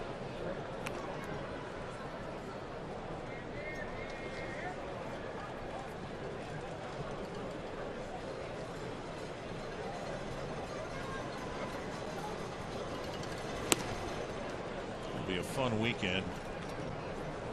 Astros come to town. Carlos Correa, who, even though he didn't play with the Astros the first 2 months, probably is going to be the rookie of the year. And you're going to have Sano and Buxton in the lineup. And Rosario. And look what he's done here. The first 3 pitches were strikes. 2 of them I think were fouled, and now he's worked the count full again on close pitches. Again, pitchers trying to nibble a little bit, way too much, and that's why that pitch count just mounts. Get 0-2, put him away. All third strike right there. Breaking ball that caught the corner. The Twins, though, get a 2-run home run from Brian Dozier and have another lead, 7-5.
In the third inning, but it has been pretty good here on this road especially trip. In that Baltimore series. You're looking at 4 games. That sweep of the Orioles, the bullpen needed to use 15 2/3 innings in the 4 ball games.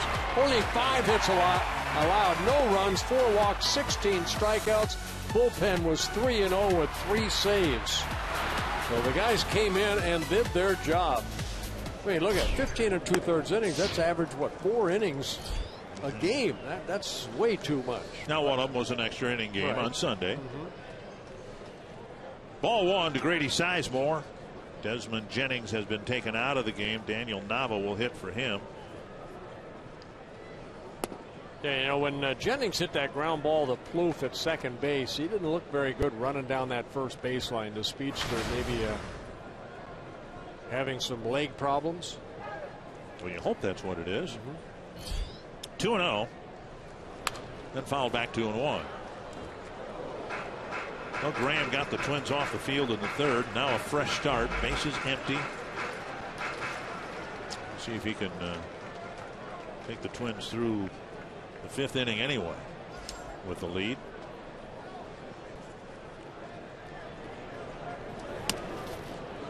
Not close. 3-1. What he got a chance to do as a reliever right here. Graham's got a chance to maybe pick up his first major league win by putting some zeros on the board. Maybe for 3 or 4 innings. His longest outing, 4 innings. That's when he started that game against the Brewers. Well, back 3-2. But he has worked for 2-3 innings normally. Now Plouffe will pull over to the right side with 2 strikes on Sizemore.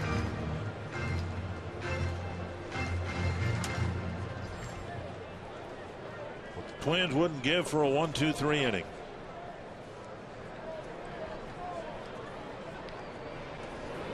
And that's not going to happen. The leadoff walk. Second time Sizemore has walked. And that'll bring up Nava. You can visit Fox Sports North at the Minnesota State Fair Thursday through Labor Day. Get your photo taken in the free photo booth. Plus receive a commemorative frame. For more details, visit foxsportsnorth.com and click on upcoming events. When and if we get word about Desmond Jennings, we'll pass it along to you. But for now, Daniel Nava's in there in the left fielder's second spot in the batting order. Yeah, Nava, a newcomer to the Rays, coming over from the Boston Red Sox. Claimed off waivers. Strike one. August 5th from the Boston Red Sox. Didn't hit much with the Red Sox. Hasn't done much with the Rays yet.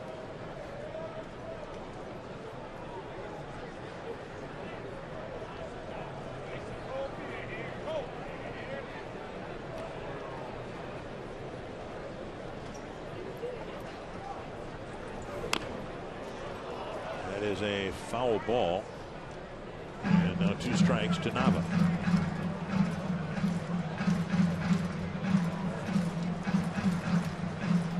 Rays do that. They'll pick up players who seemingly are at the very tail end of their careers and will get a couple of good years out of them. They did that with James Loney, Carlos Pena before that. Pick up, I hate to call them discards, but players that didn't find a home in one organization. They brought them here with a mixed degree of success.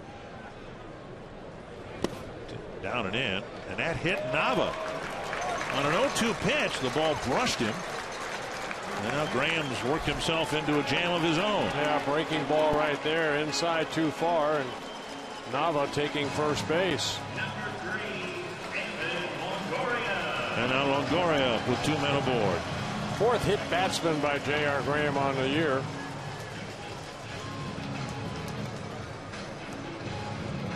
Now Graham on the mound, he's been able to have 7 double plays turned behind him. Let's see where this gets Nava right here. The breaking ball. Yep. The left leg, the back leg. Graham needs something good to happen in this at bat. Ball 1. Longoria with a single in the first, started the third with a fly ball to Buxton. But then the Rays got a couple of doubles and a single and scored 3 runs. Neil Cott starting to loosen up. And a breaking ball over. Seems to have better command of the breaking ball than the fastball.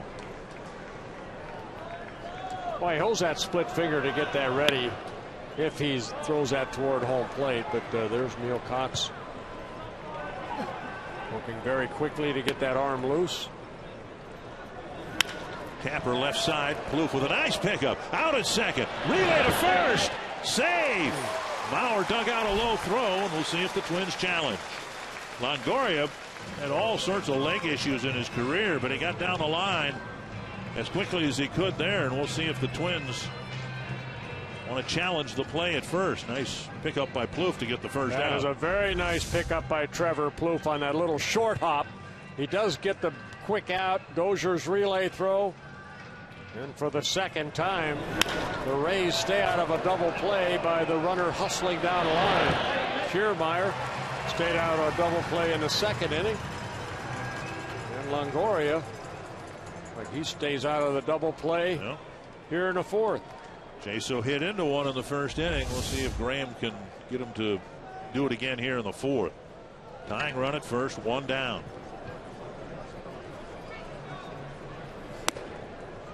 That fastball just doesn't want to get down in the strike zone.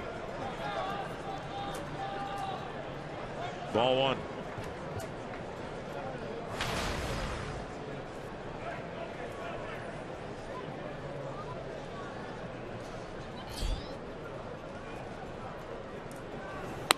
Half swing, check swing, up high again, 2-0.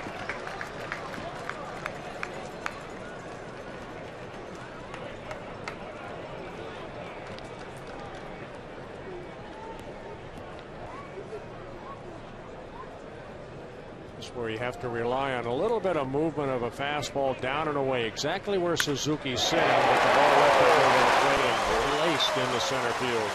And it's 7-6, tying run at second with one down. Jaso picking up his second hit of the ball game, driving in his 15th run of the year. And again, same as Santana, I mentioned the word location. You're behind an account, you have to trust you can get that ball down and away, and that ball is right down the heart of the plate.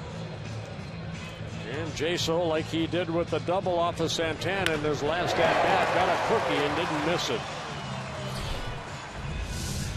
Well, Graham's gone. He ended up getting two batters out and walking one, hitting one, giving up a base hit. And Neil Kotz will come in with one out in the fourth. Now entering the game with his call to the bullpen.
And early tonight, they did get good news about reliever Blaine Boyer, though. He threw a bullpen session yesterday at Target Field.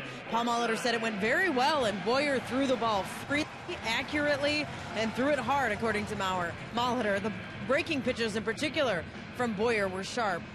And now Molitor said the question is when Boyer will come back to the 25-man rotation. He said he and Terry Ryan are working that out. And Dick and Bert, we should know the answer in the very short term about Blaine Boyer. Okay, we'll see what happens. Thank you, Marnie. Neil Kotz coming in to face Forsythe. He's delivered strike one. Yeah, Neil Kotz, of course, traded over from the Brewers just a couple days ago, making his second Twins appearance. Inning and a third of shutout baseball on Sunday in Baltimore. A walk and a strikeout. Ball one, down and in.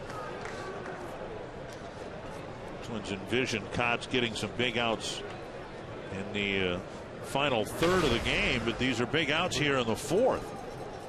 Can't give up 3 leads, and the Twins are on the verge of doing that. Forsythe with a single and a ground ball. Inside, up around the hands, 2-1.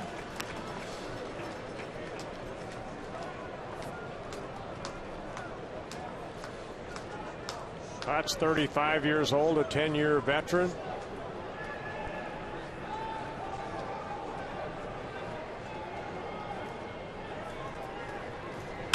To right center field, Buxton over, makes the catch for out number 2. It's the second nice play that Buxton's made. Not spectacular in terms of the finish, but his speed allowed him to make a big catch. Well, you know, the Rays in the month of August, they're hitting .283 as a ball club coming into this ball game, and they are swinging and not missing many pitches. The Twins are leaving up. Forsythe hitting that ball sharply, but Buxton ran it down. Cabrera with an RBI triple and a run scored in the second, a walk and a run scored in the third. Now hitting as a right-handed batter against Cots. Hitting .305 as a right-handed hitter.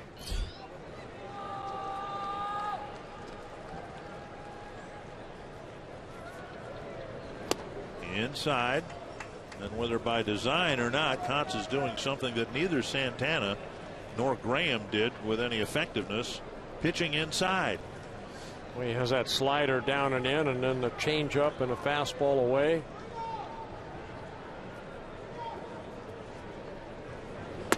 There's a fastball just up and away. 2-0.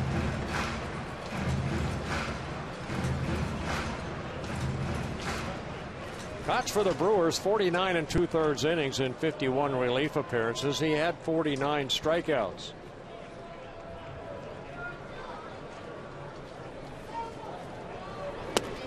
Down the middle, a strike at 89.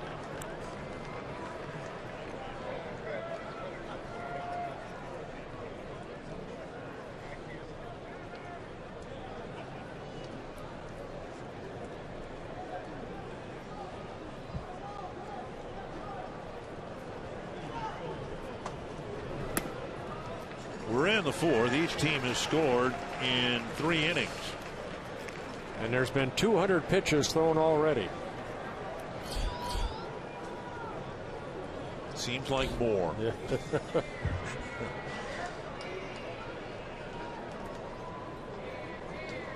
Well, both teams have their hitting shoes on here tonight. 3-1. Strike called. 3-2. Cabrera thought he'd take a walk. They went with a slider, 3-1, and able to get it over. There's the breaking ball. Fox Tracks presented by Dodge. Andy Fletcher calling balls and strikes, a 17-year veteran behind the plate. Runners go, and the pitch hooked down the line, foul by about 8 feet. They came back with the same breaking ball, but left it up. And Cabrera had a good swing, but it went foul.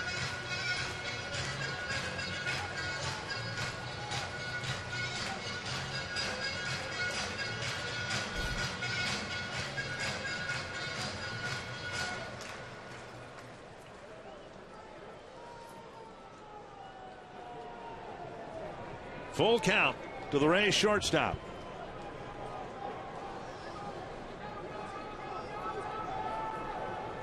Runners go. High fastball gets him. Cots gets the final 2 outs of another bad inning. The Twins see their 7-5 lead cut in half. 7-6 going to the 5th.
Mountain Dew fans of the game. There's some Twins fans here.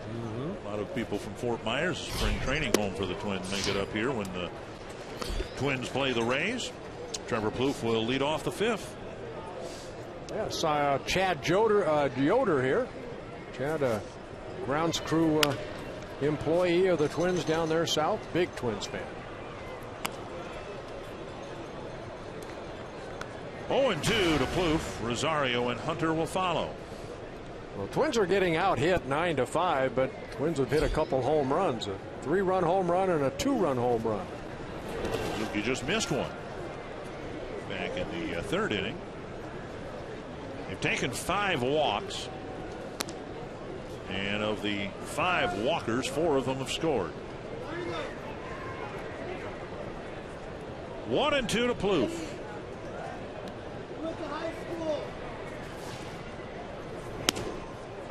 2-2.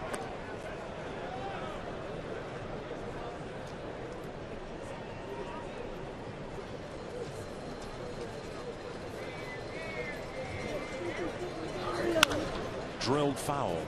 You know, we started saying this on the air all along about Memorial Day towards the end of May, once we had seen most everybody in the league anyway. Didn't appear at the time that there were any great teams. Now, Kansas City's gone on and they've become the best team, and Toronto right now is playing awfully well too. The ball hit hard to center. Plouffe with a solid single to start the 5th inning. I think that might help explain the congested wild card race too. We were talking about teams bobbing to the surface, and they'll get a couple games above 500 and then they'll sink back down, and the Angels look good for a while, and now they've kind of fallen on hard times. Yeah, it'll be interesting to see what goes into September as far as, you know, who gets hot. And that's all you want. I've mentioned before. Play 500 baseball till the first part, end of August, first part of September. Get hot. You could find yourself in postseason. Here's Rosario swinging a foul. The best example of that, the last couple of years anyway, the Indians 2 years ago won their last 10 games. Nobody thought the Indians stood a chance. They started pitching better in the second half and started moving up. But I mean, they ran the table in the last week and a half and got in as a wild card team. 1 strike. Casali scoops 1-1. Well, in the National League, everybody expected the Washington Nationals just to run away with that division, and they find themselves 5.5 games now behind the New York Mets that have an outstanding young pitching staff. And 10 games back in the wild card. I mean, you got 3 stacked teams in the National League Central. And there's a decent chance at this point all 3 of them are going to get to the playoffs. The Cardinals, Pirates, and the Cubs. Rosario bunts it up the line, foul. He would have had a base hit. Good effort right there.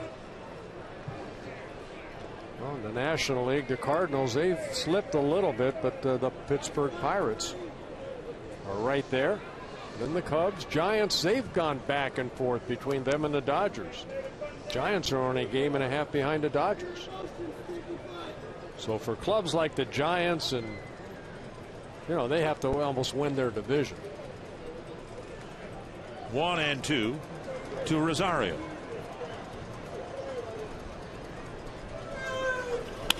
A drive to right center field, hanging in the air. Kiermaier is there to make the catch. 1 down. And it'll bring up Hunter. You can follow live Twins baseball every day with MLB.com at bat on your smartphone or tablet. Stay connected to the Twins all season with an MLB TV game of the day, in-game highlights, live look-ins, replay reviews, radio broadcasts, and more. You can browse the app's new features, including StatCast tracking videos and bilingual access for Spanish-speaking fans. Download MLB.com at bat, the #1 app for live baseball. Here is Hunter. 2-run single his last time up. Torrey just not hitting the ball hard right now. Even the 2-run single wasn't hit particularly hard. He got a big hit in Baltimore. It was a 2-hopper through the left side of the infield, and the Twins are waiting for the gappers to start coming again.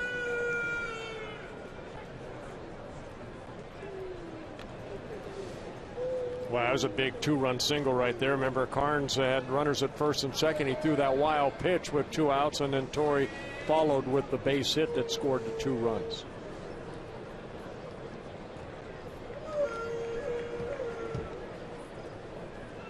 One strike to Hunter.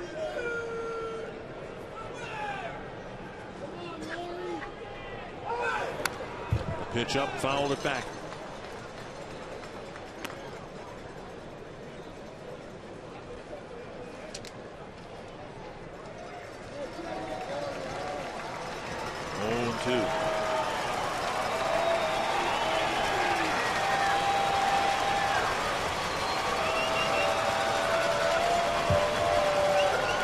Trying to win their 5th in a row for the 3rd time this year.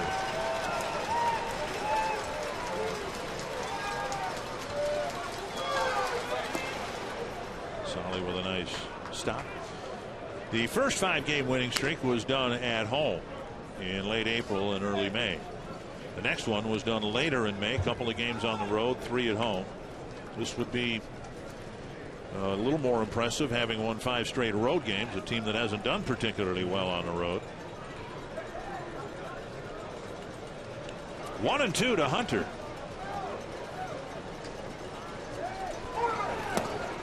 Two and two.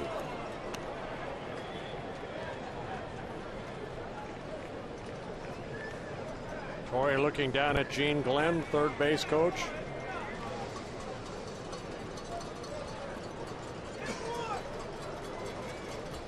Trevor not a threat to run. A couple stolen bases in 3 attempts.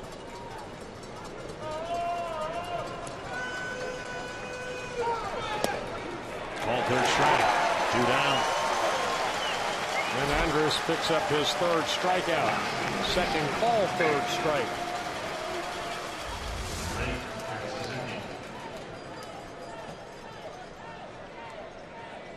Lower part of that box track.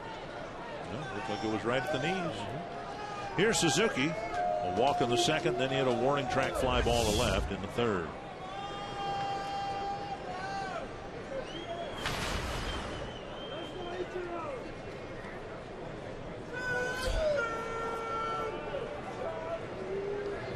Well, the Rays, as you said, Bill Matt, one of the first guys to use shifts and all that, but I never thought I'd see the day where I'd see Suzuki have a pole shift played against him.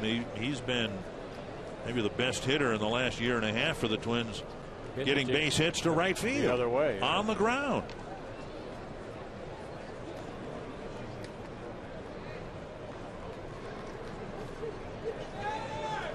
The Rays have their charts. They have done their due diligence. That's how they will play Suzuki, but he's been one of the better hitters. Hitting the ball to the right side. Swing and a miss there. 0-2.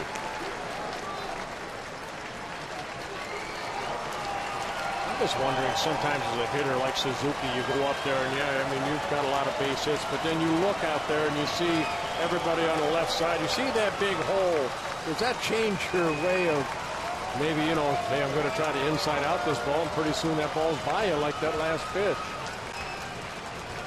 Now with 2 strikes, just trying to make contact. And there's a hit to right. Well, that would have gone over a second baseman's head anyway. Plouffe will hold up at second. But Suzuki again does that so well. I just was surprised that any team would play him to pull that much. Well, that was a hanging breaking ball right there, and Kurt Suzuki just kind of protecting the plate. Got a pitch that all he tried to do was just make good contact, and he hit it into right field. So Suzuki gets his first hit. This is a bad pitch right there, left up when you're 0-2. And Suzuki, credit him, he just took it the other way. Twins get their 7th hit of the ball game. He's got a big 2-out hit from Hunter in the 3rd. Looking for one from Escobar in the 5th. It's a 1-run lead. And Escobar takes inside, ball 1. Singled in the 2nd, struck out swinging in the 4th.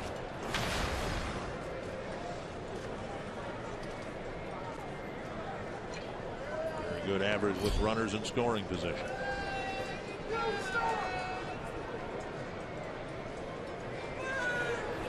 Checked his swing. 2-0.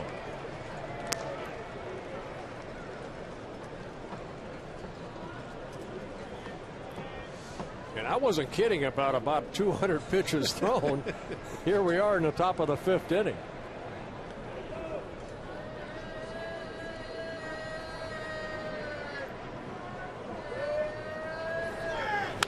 Pulled foul. Both teams had an off day yesterday, and the way the bullpen has been put into early service here, that's maybe a good thing, I guess. Not that they're being used this early, but that they got an off day yesterday. I don't think that's what Paul Molitor or Neil Allen had in store for them today, thinking Santana would at least go into the 6th or 7th inning, if not deeper. Escobar takes up high, and it's 3-1 with Buxton on deck. Especially, you get a 3-run home run in the 1st inning. Buxton singled, scored on the Sano home run. Eduardo should get a pitch to his liking right here.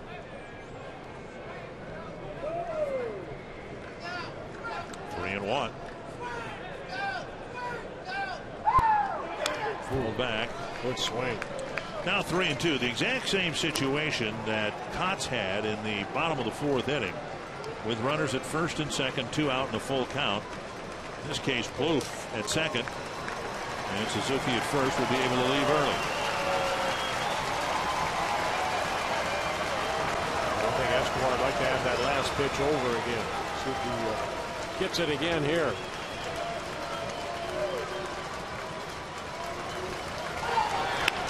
And a base hit down the right field line. Plouffe will score. Suzuki's going to be waved around. And it's a 2-run double for Eduardo Escobar on the 3-2 pitch. Yeah, he missed a 3-1 pitch and then got the fastball again, this time inside a little bit, and pulled it right down that right field line. So the Twins add a couple more, take a 9-6 lead, thanks to Escobar's 2-run double, his 21st of the year.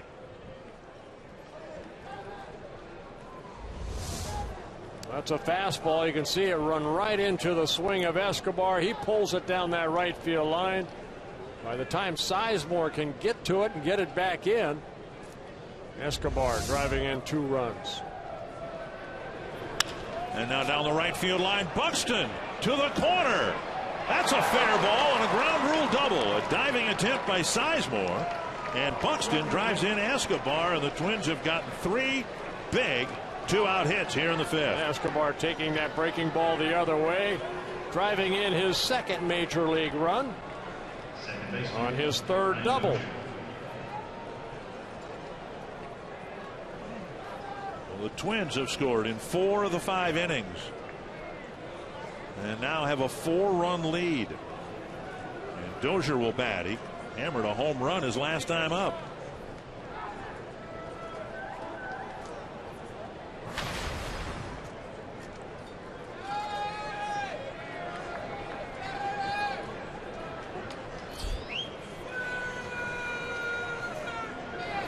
Popped up. It is back near the on deck circle and caught by Casale. Twins are done, but they do some nice 2-out hitting and score 3 runs to open up their biggest lead of the night.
Don't forget at Twin home games, you bring your Circle Me signs.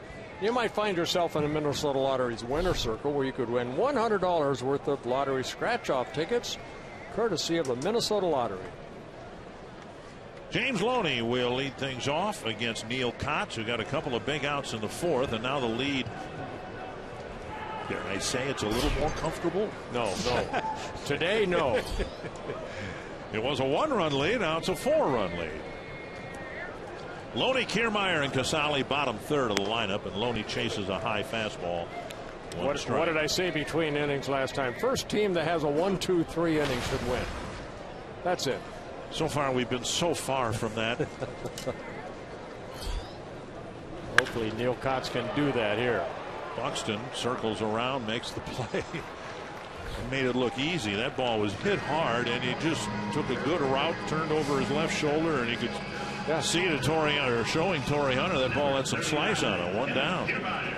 Yeah, Loney's had 3 very good at-bats, made great contact right there, but Buxton ran it down. Watch Buxton right here, straight away center. Ball hits sharply, turns around, and right there to make the catch. Makes it look easy. Yeah. So it started to my left and came to my right. And now missing inside to Kiermaier.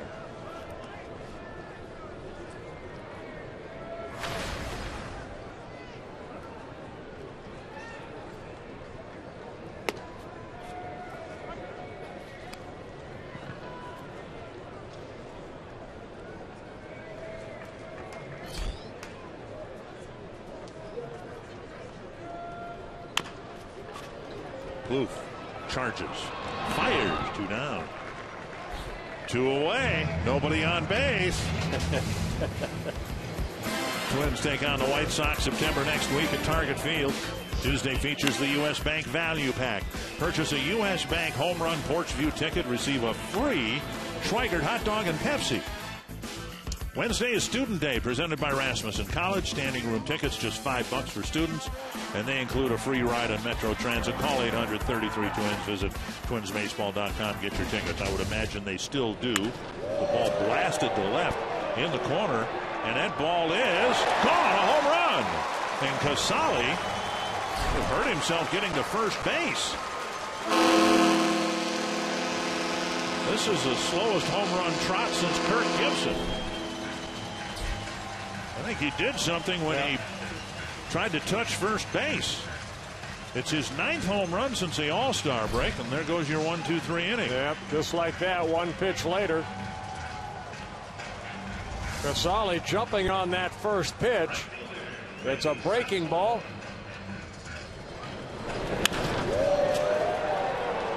And 9 of his last 17 hits have been hit out of the ballpark. Don't know if he pulled a hammy or something. Yeah, that's not what the Rays needed, because he did give them some offense. It's a 2-out home run, and now Sizemore will bat.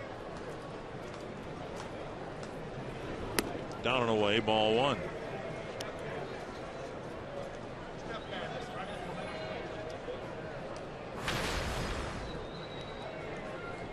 Sizemore hasn't put a ball in play. A strikeout and 2 walks, and now he's hit by a pitch, and Suzuki gets hit in the side of the head.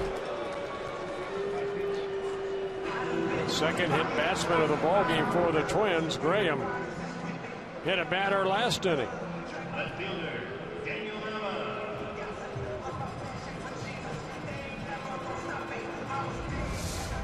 So the breaking ball right here, left up and in, hits off the elbow of Sizemore and then into Kurt.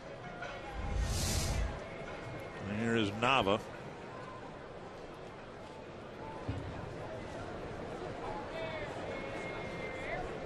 Cott's got the first 2 outs of the 5th, last 2 outs of the 4th, but then the first 2 outs of the 5th, but now a home run and a hit batter.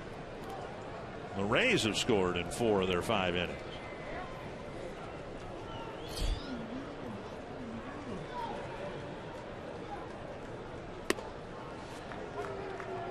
Strike 1.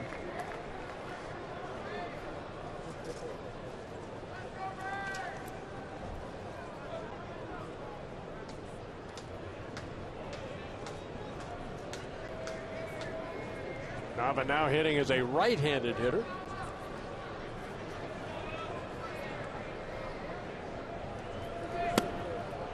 And on the corner again, 0-2.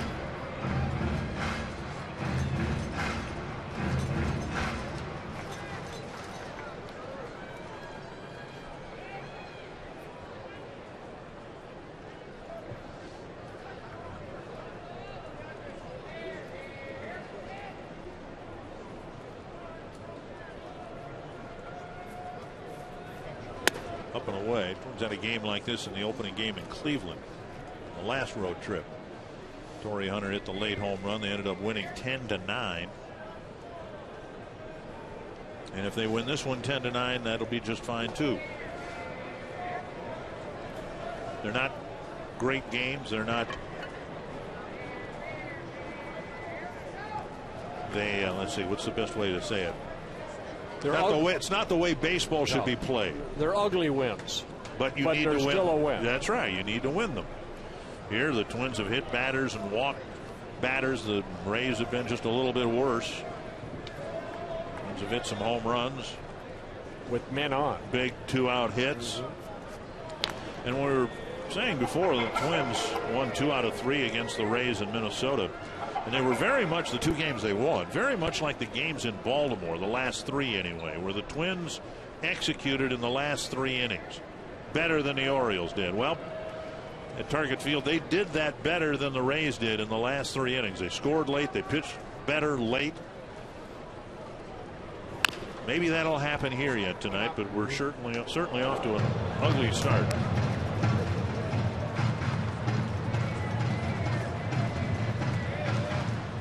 One and 2.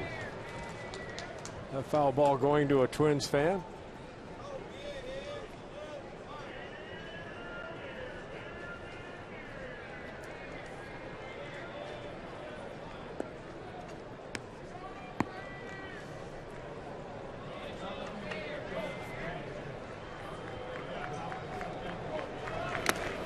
And that puts an end to the 5th inning. The Rays get 1 and the lead 1. On to the 6th. The Twins have their 3rd 3-run lead.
Already had to use 2 of them. Desmond Jennings left for some reason.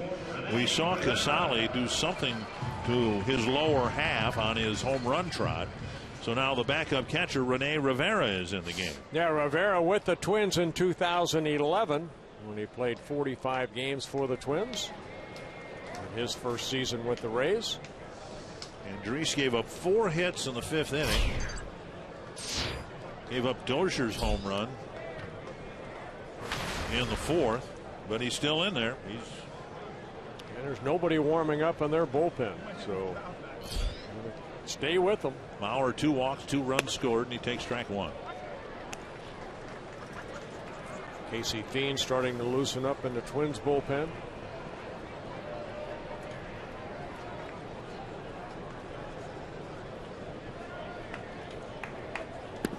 A miss, 0-2.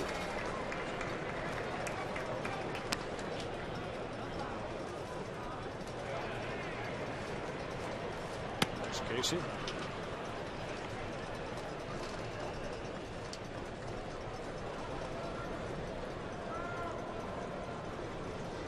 By tonight's standards, if Neil Kotz is done, he did a pretty good job.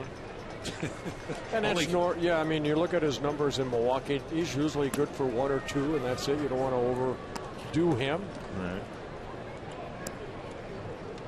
Couple strikeouts, the home run allowed, no walks. 1-2. Rivera held it, but it's off the plate. 2-2.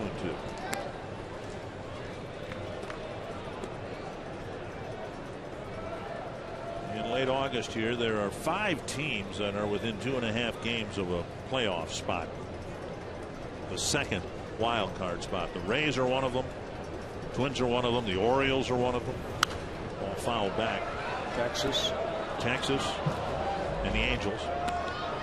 So it would seem entirely possible, not probable maybe, but possible, that after the final Sunday of the year, there's going to be a tie for a playoff spot.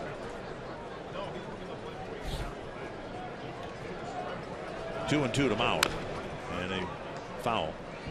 So that would require another play-in game, a game 163 before the wild card game, which is really what game 163 used to be.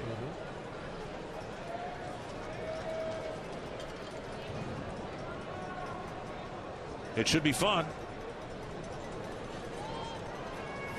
2-2. Driven foul.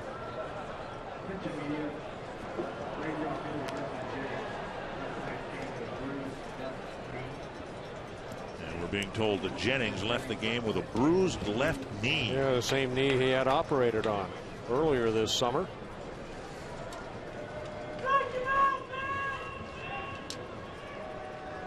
Two and 2 to the leadoff man here in the 6th. And Mauer strikes out, 1 down. And Andres picking up his 4th strikeout in his 3rd inning of work. We'll bring up Sano. A 3-run home run in the 1st, a walk and a run scored in the 3rd, and then he was called out on strikes in the 4th.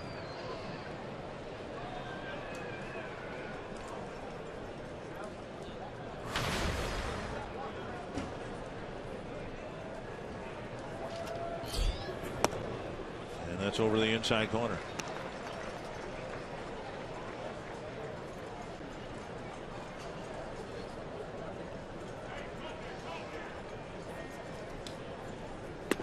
Two strikes.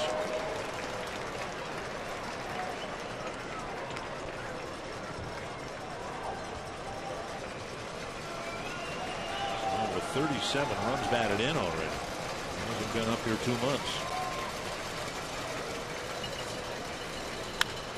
That's to short right. And Sizemore with the catch, 2 away. And that'll bring up Plouffe. Plouffe started the 3-run 5th with a line drive single to center. And then Andres got the next 2 men, but then Suzuki lined a single to right. Escobar and Buxton doubled. And the Twins enjoyed for a brief time a 4-run lead.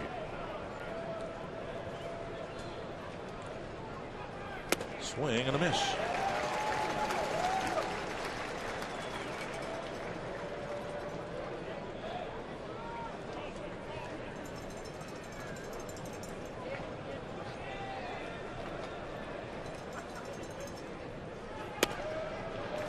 Oh,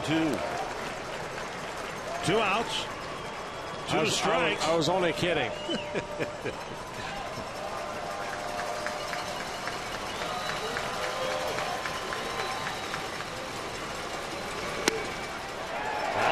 1-2-3 inning, and Andres, in what might be his last inning, strikes out a couple, and we head to the bottom of the 6th.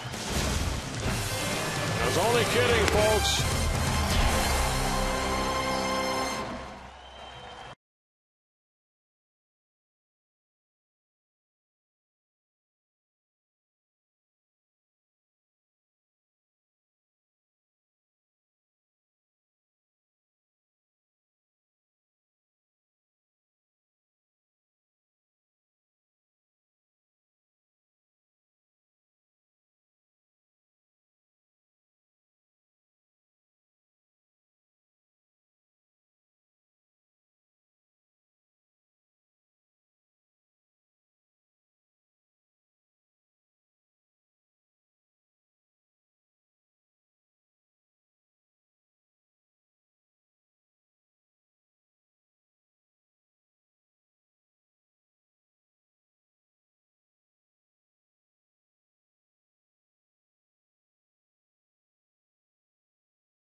See where Toyota takes you. Test drive one at your Toyota dealer. Toyota, let's go places. By Sanford Orthopedics and Sports Medicine, for the everyday competitor in all of us. And by McDonald's, with $1.69 iced coffees and 69-cent vanilla cones, you can get totes, treats, excited all summer long at McDonald's. Twins leading 10-7. And the most reliable part of the Twins bullpen in Baltimore now starts to take the field, starting with Casey Fiend in the sixth. Yeah, Casey Fiend making his 46th appearance, his fourth here on the road so far. And so far, 5 innings, no hits allowed, 3 strikeouts, and 1 walk over his previous 3 outings. 1 in New York, 2 in Baltimore.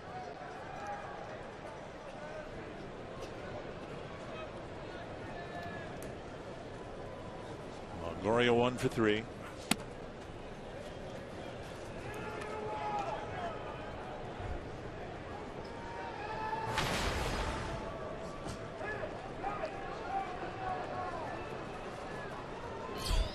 Popped up.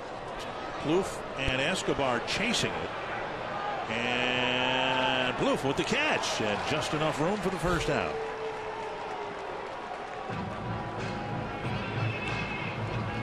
As promised earlier in the game, and we always follow through with our promises. Yes, don't we do. We have selected, actually someone else has, the Data Strong Fan photo of the game. Tweet your strongest fan photo to hashtag North Data Strong Fan for a chance to be featured in an upcoming broadcast brought to you by T-Mobile. It's like Aaron with Brian Dozier. Dozier, looks like. Very nice. Here's Jaso, 2 hits.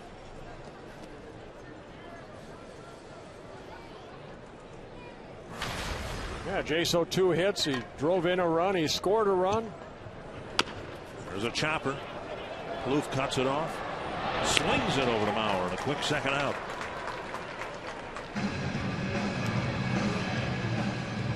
Two down here in the 6th, and maybe the Twins can have a 1-2-3 inning.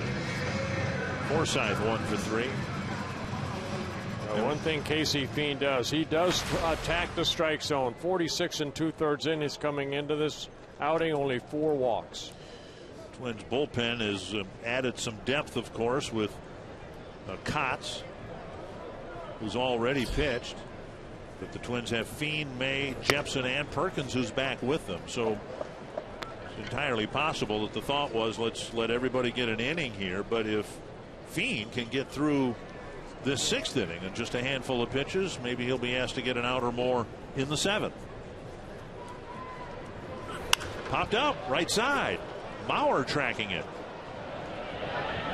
7 pitches. A 1-2-3 top of the 6th.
Miguel Sano got the offense going for the Twins with his 12th home run of the year, a 3-run home run.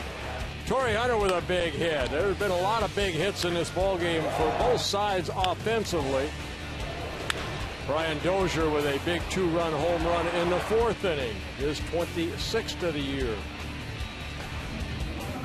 Not a lot of good pitching, but we have seen a 1-2-3 inning, like one for them and one for us. Pace of the game picking up here a little bit. Eddie Rosario will lead things off against the new Tampa Bay pitcher. It's Xavier Cedeno. Yeah, Cedeno's on a little streak right now, making his 50th relief appearance. Over his last 15 appearances has allowed no runs and no walks. So he's been attacking the strike zone. Houston Astros ahead of the New York Yankees 15-0 in the bottom of the 7th. Dallas Keuchel trying to pitch his second straight shutout against the Yankees. Well, he's got plenty of run support. Rosario, Hunter, and Suzuki in the Twins 7th.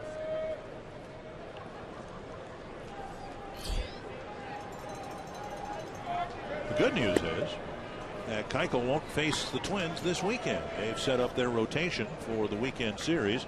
Now the Twins have to face Scott Kazmir. That's not a lot of fun. Mike Fiers threw a no-hitter the last time he went out. He'll pitch Saturday. And then Lance McCullers will pitch on Sunday.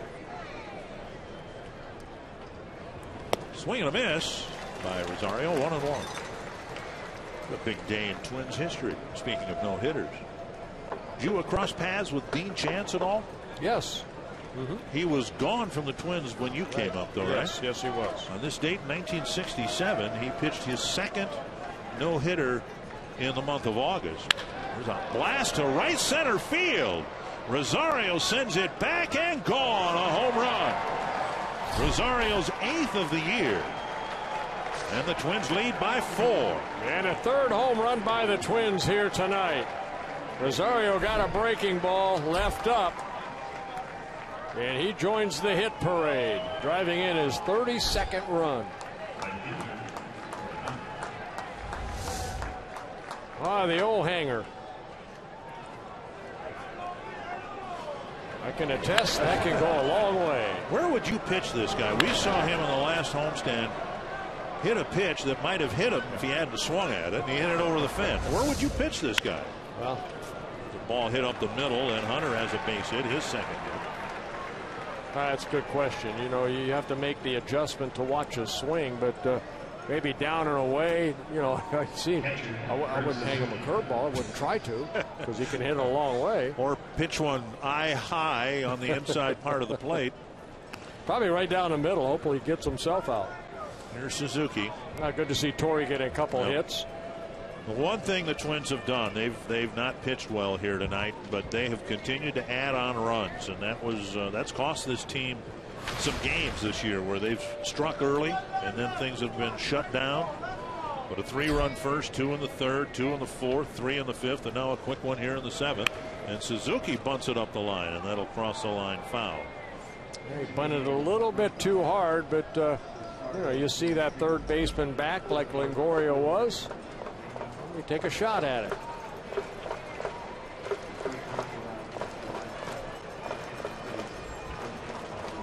Longoria at third base. Two-time Gold Glove winner.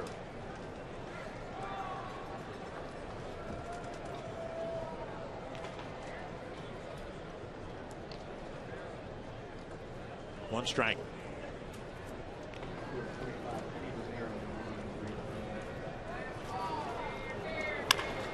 And a one-hopper to Longoria. 5-4.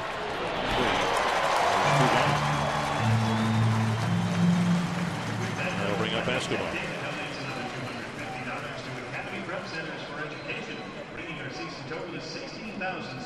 Anyway, Dean Chance in '67 pitched the second no-hitter that month. The first one was only 5 innings long, and baseball finally did, I think, the right thing and threw all the short no-hitters out.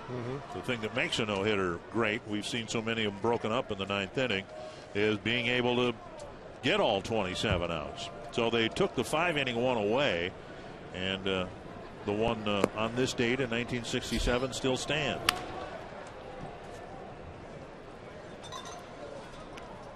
Escobar grounding it foul. A big 2-run double for Escobar with 2 out in the 5th. Gave the Twins some breathing room, and now they've added another run here in the 7th. Escobar hitting as a right-hander for the first time. And a 2-hopper to Longoria. Twins get a home run from Rosario. They've added another run and lead again by 4.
Lead, the only leads in the game. The Rays have tied it up a couple of times. Casey Fiend had a quick 6th inning, so he'll be asked to at least start the 7th. Eddie Rosario, in between Fiend's innings, has added a solo home run. Yeah, Casey only needed 7 pitches to get 3 outs. Last inning and the 6th inning.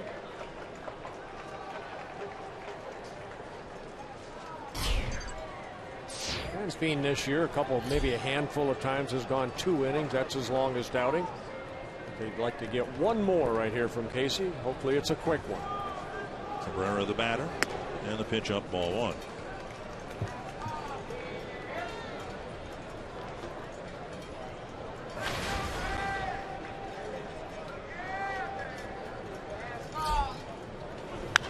Foul away. It'll reach, you think, an empty seat down there? Let's see. No, actually Catch somebody caught it. Caught it. Very nice. I think a young lady. Very nice.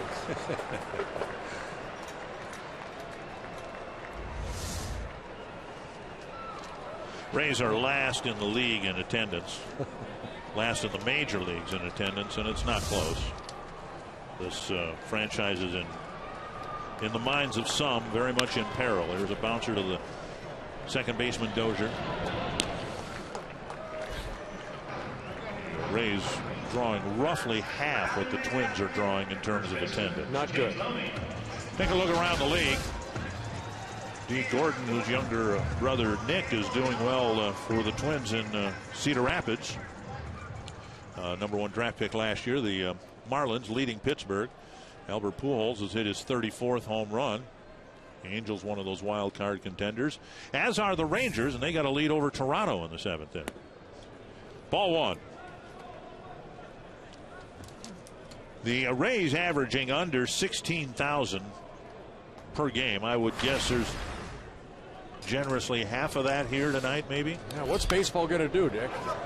Well, I have no idea, but there are thoughts that the franchise might be moved to, say, Montreal. They've got a long-term lease here that would need to be negotiated. Montreal appears to be ready to have a team either expand there or be moved there. And then it's a question of which team would it be? Would it be the Rays? Would it be Oakland? Oakland's got a kind of a similar situation with their ballpark. The ball hit to center. Buxton over the gap. He won't get that one. He will knock it down and keep it from going to the wall. Now, Loney stumbles around first, and he'll get to second, and we'll see if he survived the near tumble.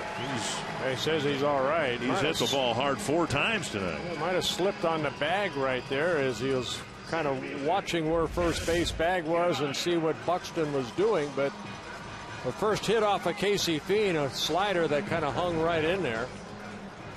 Buxton did knock it down. But Loney picking up his 3rd hit of the ball game. Watch him around the bag right here. Yeah, just slipped on the bag. 1-out double, and now Kiermaier. Loney with his 2nd double of the ball game. Swing and a foul, 1 strike. Kiermaier with an RBI single back in the 3rd inning. And then remember, it will be Rivera, not Casale, who injured himself on a home run trot. Haven't got a word from the trainer's room or from the Rays as to what he did, but it appeared to be an injury to his lower half.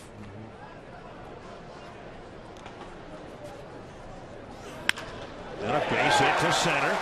Loney to 3rd. They're going to hold him. Buxton's throw right where it should be to the Plouffe. And the Rays aren't done here in the 7th. A couple of 2 and 1-out hits. And now Rivera will bat. Yeah, Casey left that breaking ball up there. Looked like a fastball up. And Kiermaier picking up his 2nd hit. So the Rays out hitting the Twins, but the Twins ahead in the R column, the run column.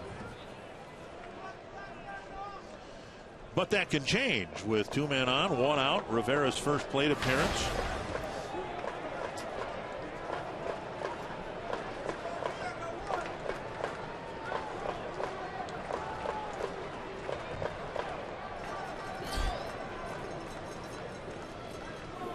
Popped up to the infield. Dozier back. And now Hunter will call him off and make the catch. 2 down. I think Brian Dozier was hoping that someone would call him off right there. He had to backpedal a long way. And the smile of Brian Dozier kind of to Torrey Hunter, thank you. So Rivera not hitting it deep enough where Loney could maybe tag up. So a big 2nd out for Casey Fiend. Now trying to strand 2 runners. He'll go after Sizemore. Sizemore has struck out, walked twice, and been hit by a pitch.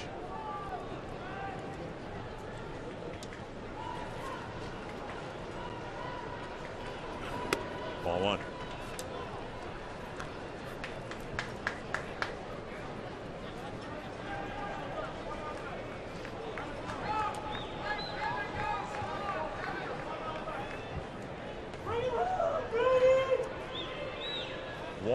To Grady Sizemore.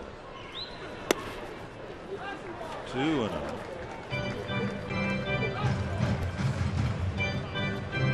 Grady Sizemore, 33 years old. Originally signed by the Montreal Expos back in 2000. Out of Everett, Washington. Then traded over to the Indians where he first came to the big leagues. As we said before, he was kind of the poster boy for the Indians.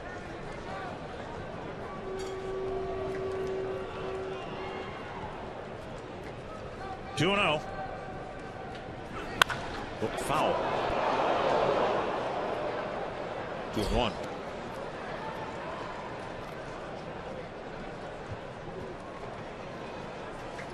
Imagine what he has gone through just to try to continue his major league career with all those surgeries and the determination you have to want to come back and try to compete at this level. The rehab, the countless hours in a trainer's room.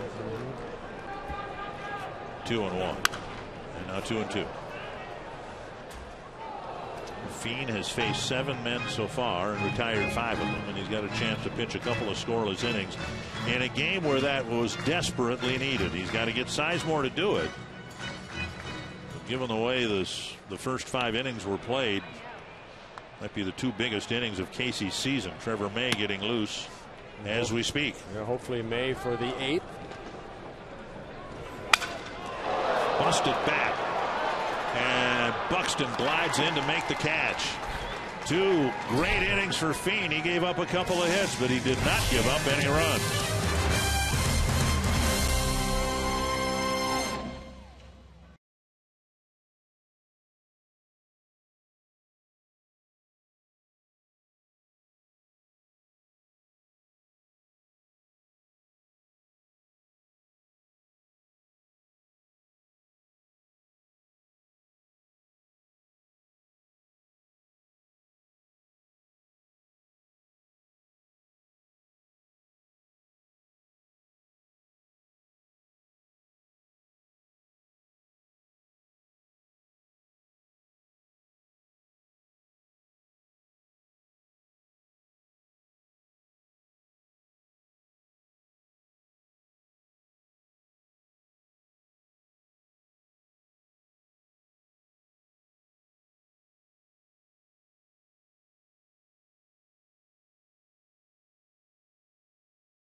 The Astros starting the day 3.5 games ahead of the Texas Rangers. There's Byron Buxton. Manny Romero on the mound for the Rays, making just his 8th relief appearance.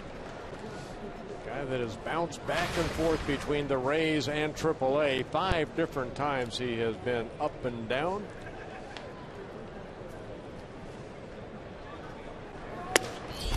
Buxton's had a good day at the plate.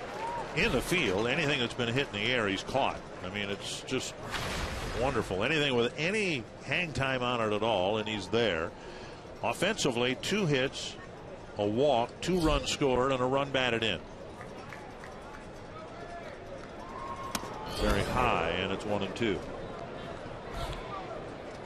2 lefties in the Rays bullpen for future reference. And we've got 2 more games here, Cedeno and Romero, so the Twins will have seen them both in game 1. Yeah, Romero from the Dominican Republic, signed by the Rays in 2008, and he picks up a strikeout, a strikeout pitcher. Second time Buxton's gone down on strikes. Here's Brian Dozier. Yeah, Romero picking up his 14th strikeout, and now in 12 2/3 innings. Second baseman, Brian Dozier. Hard breaking ball down in the zone. Fox strikes presented by Carrier. 1 down, Dozier. 1 for 4, but his 1 was a big one. Twins had a couple of 3-run leads, but the Rays tied the game at 5 until the 4th. And Buxton drew a 1-out walk, and Dozier hammered a home run. Twins haven't been tied or trailed since.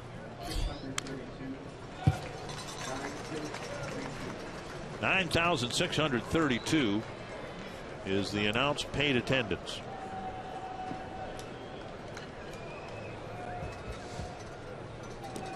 When I played in Cleveland for 5 years, that was a good crowd. That was a homestand.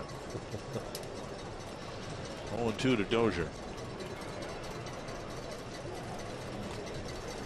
The Rays have had a surprising year and a .500 team. That's basically what they've had. They've been a few games up, a few games below. But when they've had really good teams here, attendance has still been an issue.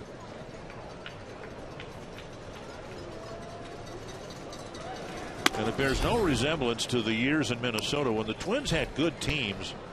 3 million fans in 1988, the first American League team to do that. Whenever the Twins won, they still drew, even though they had a bad ballpark, the Metrodome. I still feel they could support a team if they move this over toward Tampa. The team, not the building. Well, not the building, just the team. To the left field corner. It's just a hard place to get to. Nava with the catch, 2 down. You're surrounded by bridges. On our Carsoup.com trivia question, the Twins player with the most career hits at Tropicana Field. I'm going to say this man right here. You said who? Yeah, it's got to be Joe, doesn't it? Yep, 43 hits. Doesn't have one yet tonight. He's walked twice and scored twice. But he has scored 2 runs via the walk. Strike on the outside corner.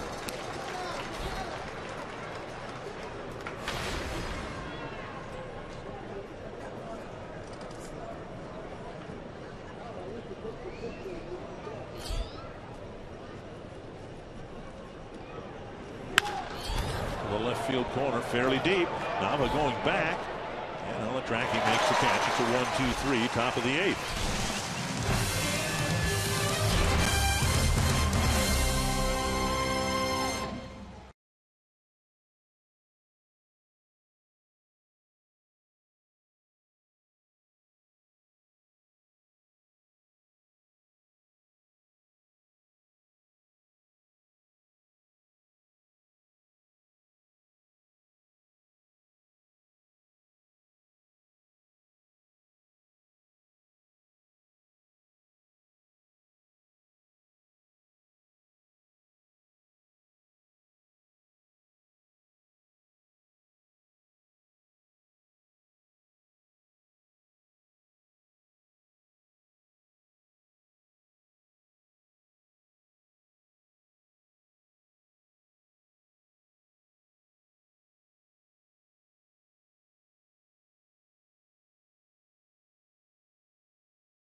But the anchor of the bullpen has been the former starter Trevor May. Yeah, making his 18th relief appearance. He has 16 starts for the Twins. Actually, he made a start in that 3-game series in Minnesota against the Tampa Bay Rays. But he has been lights out. He has taken this role and has run with it. Nava, Longoria, Jaso scheduled to bat here in the 8th. First pitch fouled back. It's easy to see why he might succeed in this role. It's a mid-90s fastball, a changeup that he has, I think, as much confidence in as his fastball, and an improved breaking ball. Well, this is his 18th relief appearance. He's worked 18 innings so far. He's allowed only 4 earned runs, 17 hits, 3 walks, striking out 20. There's the breaking ball in the dirt, 1-1. Nava entered the game. Jennings left the game with a bruised left knee.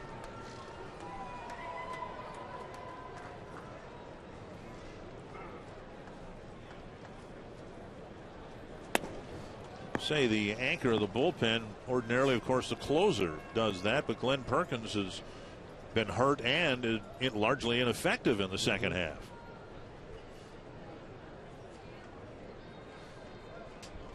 Two and one. 2-2.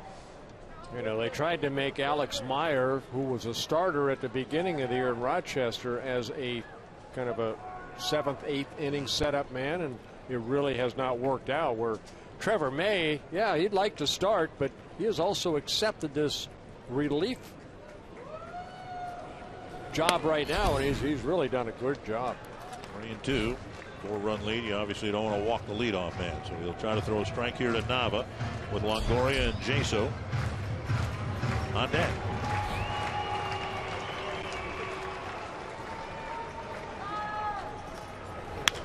Back foul. Well, last 13 outings for Trevor May. 2-1 out of that bullpen. I think the one was the loss that he had when he started against Cleveland, because he was 4-0 as a reliever.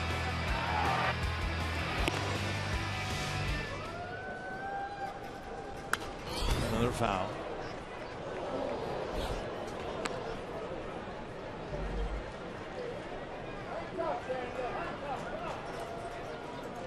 May last worked a couple days ago in Baltimore, inning and a third of shutout baseball, a walk, a strikeout, through 25 pitches, 15 strikes. Another 3-2. Another foul ball.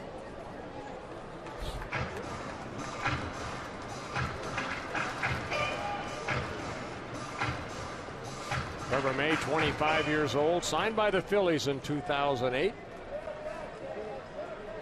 Over in the Ben Revere trade. Ben Revere now with the Toronto Blue Jays. And he lost him up high. A leadoff walk in the 8th. They bring up Longoria. Marnie Kellner's somewhere here at Tropicana Field. Where exactly are you? I'm comfortably next to the Twins dugout, and I wanted to let you know that earlier tonight, before the game, Joe Mauer met Mauer, literally a 4-month-old baby boy whose first name is Mauer. His parents are Matt and Jennifer Titus. They are huge Twins fans.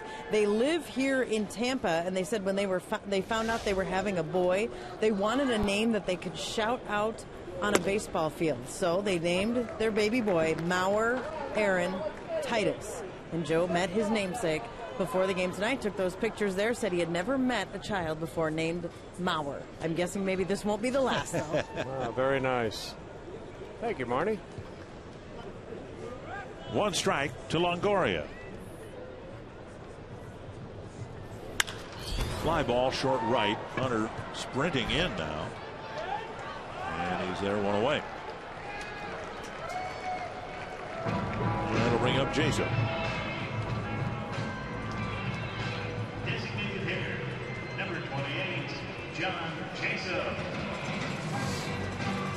Jason with a couple of hits, couple of ground balls, drove in a run, scored a run. And Trevor May wants a different baseball.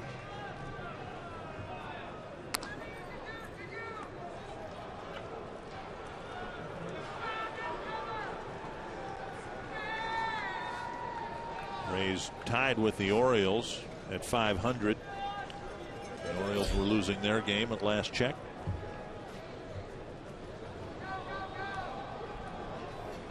Up and in. Orioles have lost 5 straight. Twins trying to win 5 straight.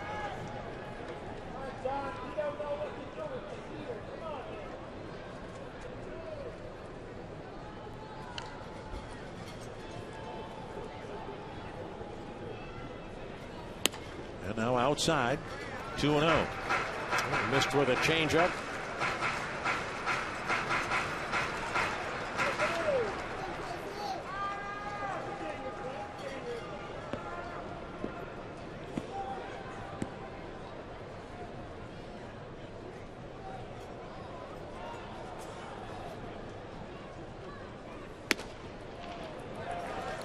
Fastball off the plate, 3-0. The inning started with a walk to Nava.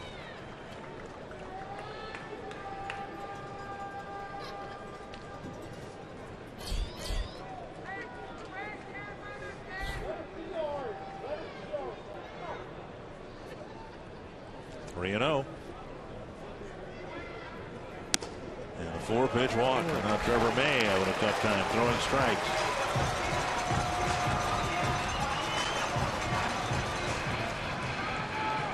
This copyrighted telecast presented by the authority of the Minnesota Twins and may not be reproduced or retransmitted in any form. Any accounts and descriptions of this game may not be disseminated without the express written consent of the Minnesota Twins, LLC. Kurt Suzuki out to try to get him back in that strike zone. First time May has walked 2 batters in a relief appearance.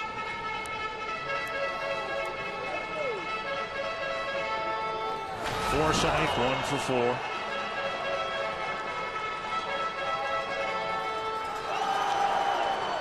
Dean got 2 innings worth of outs.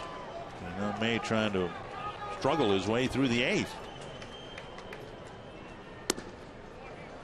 Missed with a breaking ball.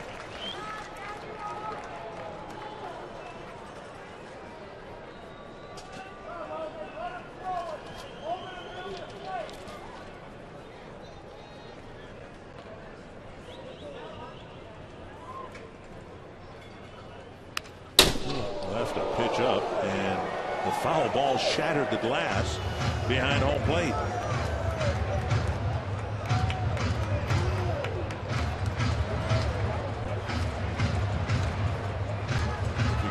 But there's a big hole in the, right about at 10 o'clock of that pane of glass.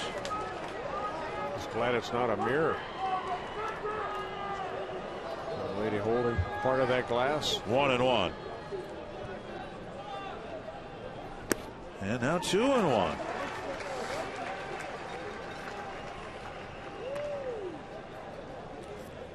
Strike throwing has not been an issue for Trevor May as a starter or a reliever.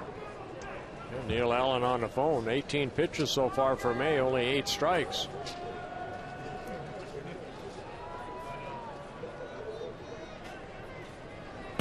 Three and 1. 101 in the 3rd innings, only 21 walks, 2 of those intentional, and he's in danger of unintentionally walking 3 of the first 4 men here in the 8th. A walk gets the tying run to the plate.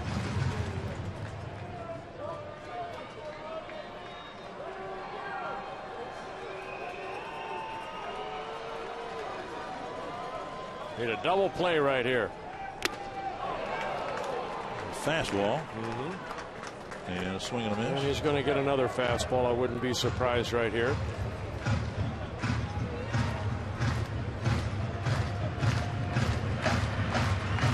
Brian Dunston getting up.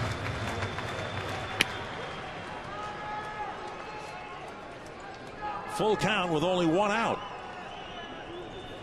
Got him with a high fastball. 2 down. One right after him. Fell behind 3-1, threw a fastball. Forsythe swung through it. Another fastball a little bit up. And Forsythe trying to be a little bit too aggressive here. Swings at that high fastball, middle in. So a big strikeout for May. And now Cabrera, who's a better right-handed batter than left-handed batter, at least this year.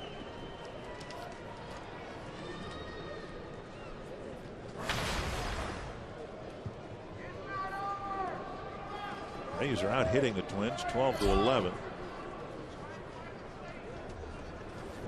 Outside, ball 1.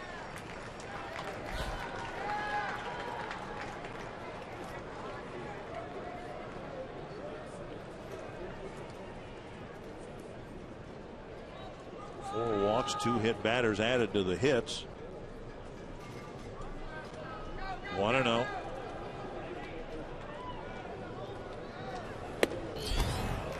When in doubt, go back to number 1. Rare back.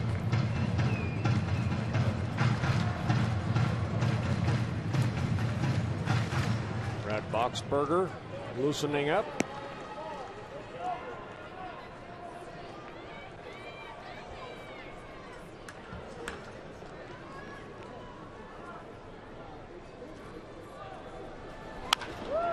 to Mauer, and that ends the threat in the 8th. A wobbly 8th for May, but he got through it. The Twins still lead by 4.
A little order has been restored to this game. Target's back to school weekend is this Saturday and Sunday at Target Field, and on Sunday help Fox Sports North stuff the bus for kids in need by donating school supplies at the Fox Sports North Fan Express parked at Target Field Station. Details at foxsportsnorth.com.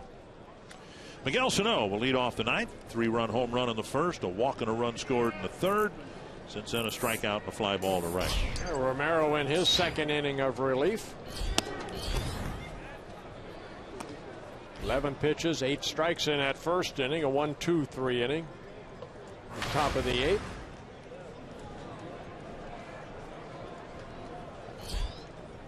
Inside corner, and it's 1-1.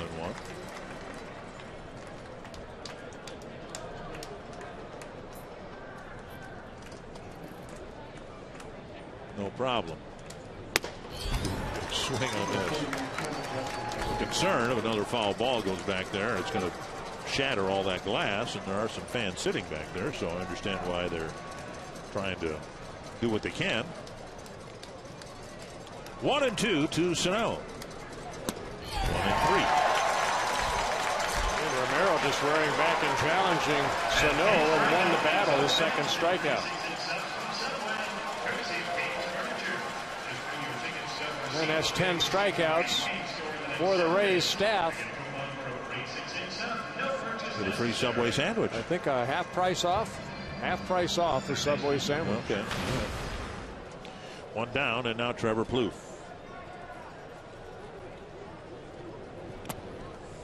Ball one. Trevor with a single. 2 strikeouts and a lineup, but the single was a big one. It led off the 5th. Twins ended up scoring 3 runs that inning. Not a save situation, so Kevin Jepson's getting loose.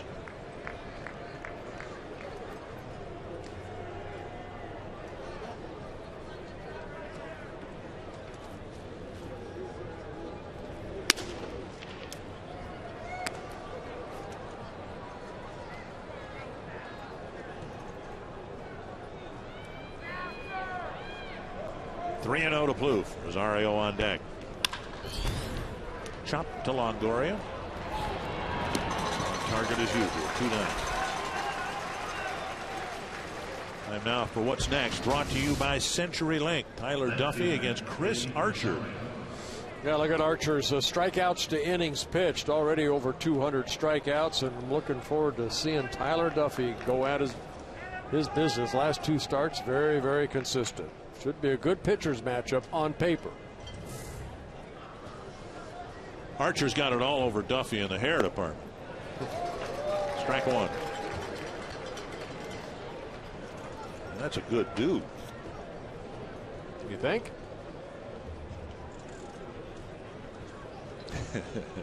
One strike.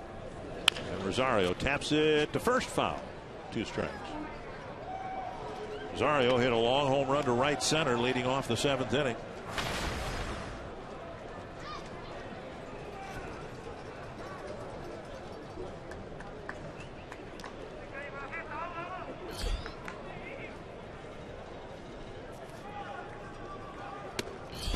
Just off the outside corner.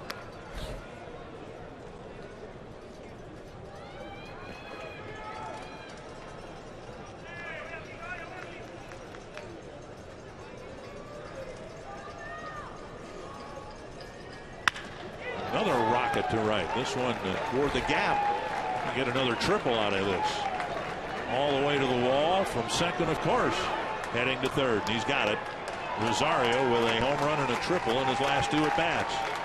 His 10th triple of the year. And Kiermaier out in center field, who fielded that ball, leading the American League in triples with 11.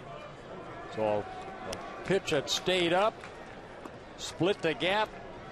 Kiermaier has to run it down, get it back in. And Rosario, I think he knew right away. Hustle out of the box. Tag first. Make sure I tag second. And it's a triple. So his second hit. 1-0 to Hunter. Torrey with 2 hits tonight. A big one in the 3rd that drove in a couple of runs.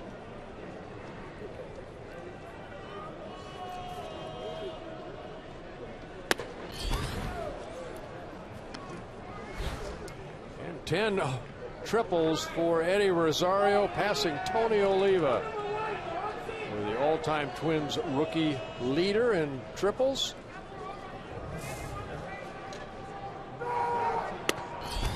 Strike call. 2-1.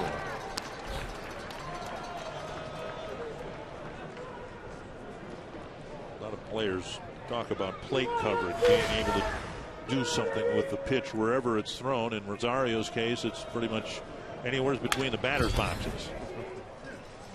Well, his home run was pretty much right, that hanging breaking ball that he got, and then even that fastball was just out over the plate, and he pulled it for that triple. But we have seen him hit it, the pitch down and away and up and in. Up and away, he hits it over the fence to left, as he did in the first pitch he saw. Right. Hunter takes a call, 3rd strike. Second time that Torrey's called out on strikes. So Kevin Jepson's going to be asked to pitch an orderly bottom of the 9th.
11-7.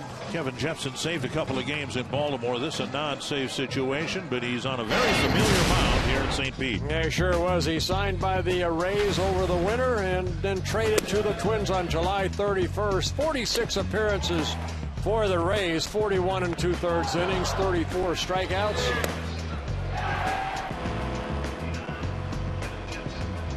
So Jepsen now facing his former teammates.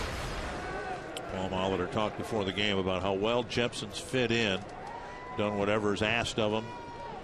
Really, if the Twins get a playoff spot, the series in Baltimore will be the fulcrum that turned the season back around, the 4-game sweep. And Jepsen, who has had some closing experience, but he stepped in and just pitched marvelously in the 2-save situation. He pitched in 3 of the 4 games in Baltimore. 3 shutout innings, no hits, no walks, 4 strikeouts. 1-0 to Loney. And to the glove. And a flip to Mauer, 1 down. That'll bring up Kiermaier. Yeah, Loney kind of patting Jepsen on the back as he went by him. Well, nice play by Jepsen.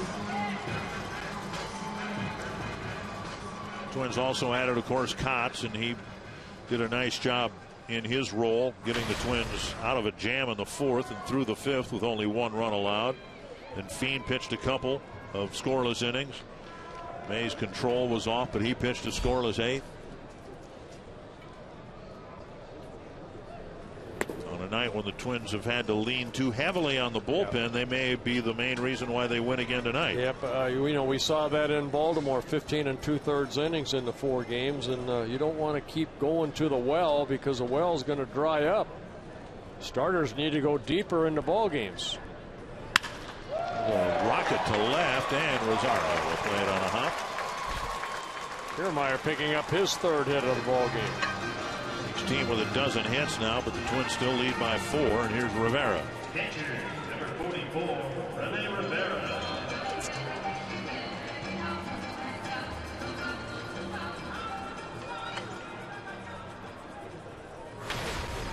Rivera entered the game after Casale hit a home run in the 5th, but injured himself before he got to first base in his home run trot.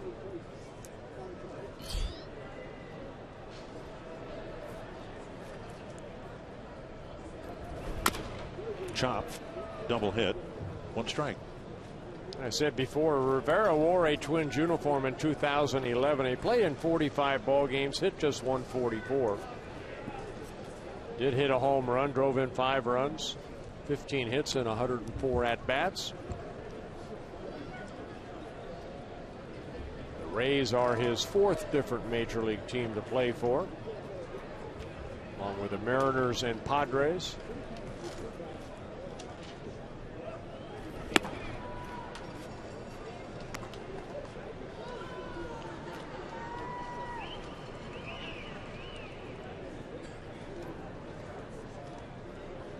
One and one.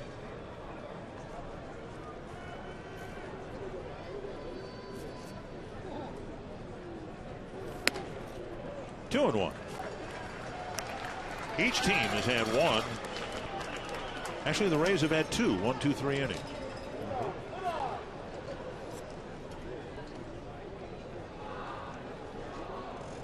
Let's try to win an ugly one.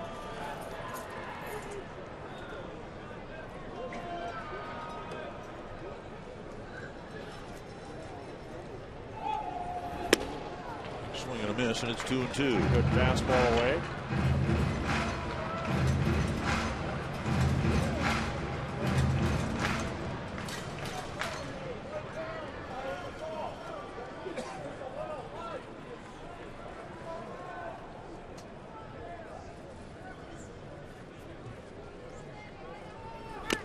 Rivera gets a piece to stay alive.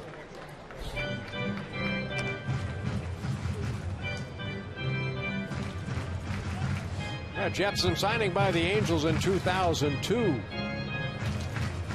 7 seasons with the Angels. Then traded over to the Rays for outfielder Matt Joyce over the winter.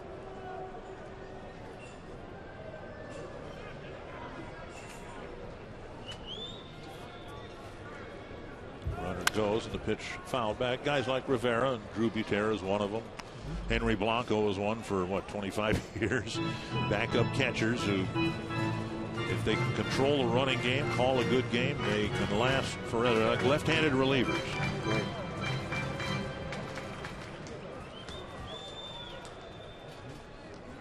Jepson trying to get out number 2 here. A guy like Rivera, he signed with Seattle in 2001. 13 minor league seasons with Seattle, Dodgers, Mets, Yankees, Twins, Padres. Pretty well to right center field. Hunter back and on the track pulls it down. Runner's got a retouch. Kiermaier's got a hustle and he just barely gets back. Close play. Kiermaier had rounded second and had to retouch to get back to first. 2 down. Now Rivera gave it a ride. Torrey Hunter going to the warning track and then throwing it back to first base. Kiermaier just getting back.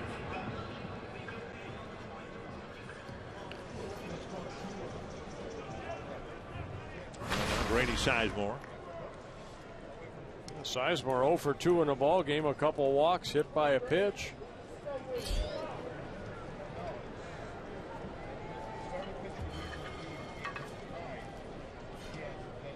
Runner goes. Twins don't care. Ball 1. Meyer will not get credit for his 3rd stolen base of the night. Defensive indifference. Mauer wasn't holding him.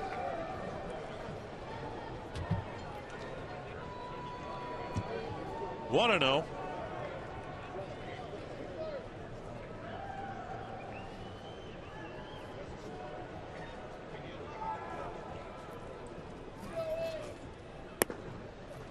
And now 2-0.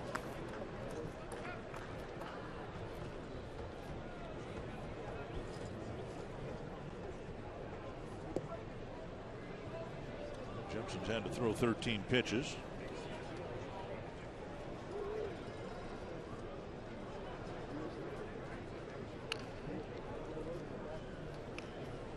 Popped up, back and out of play. 2-1.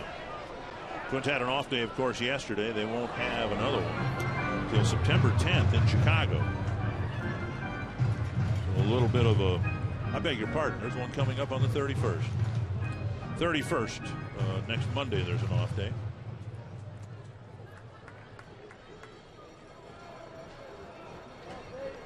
In between series and the homestand, 3 with Houston, a day off, then 3 with Chicago.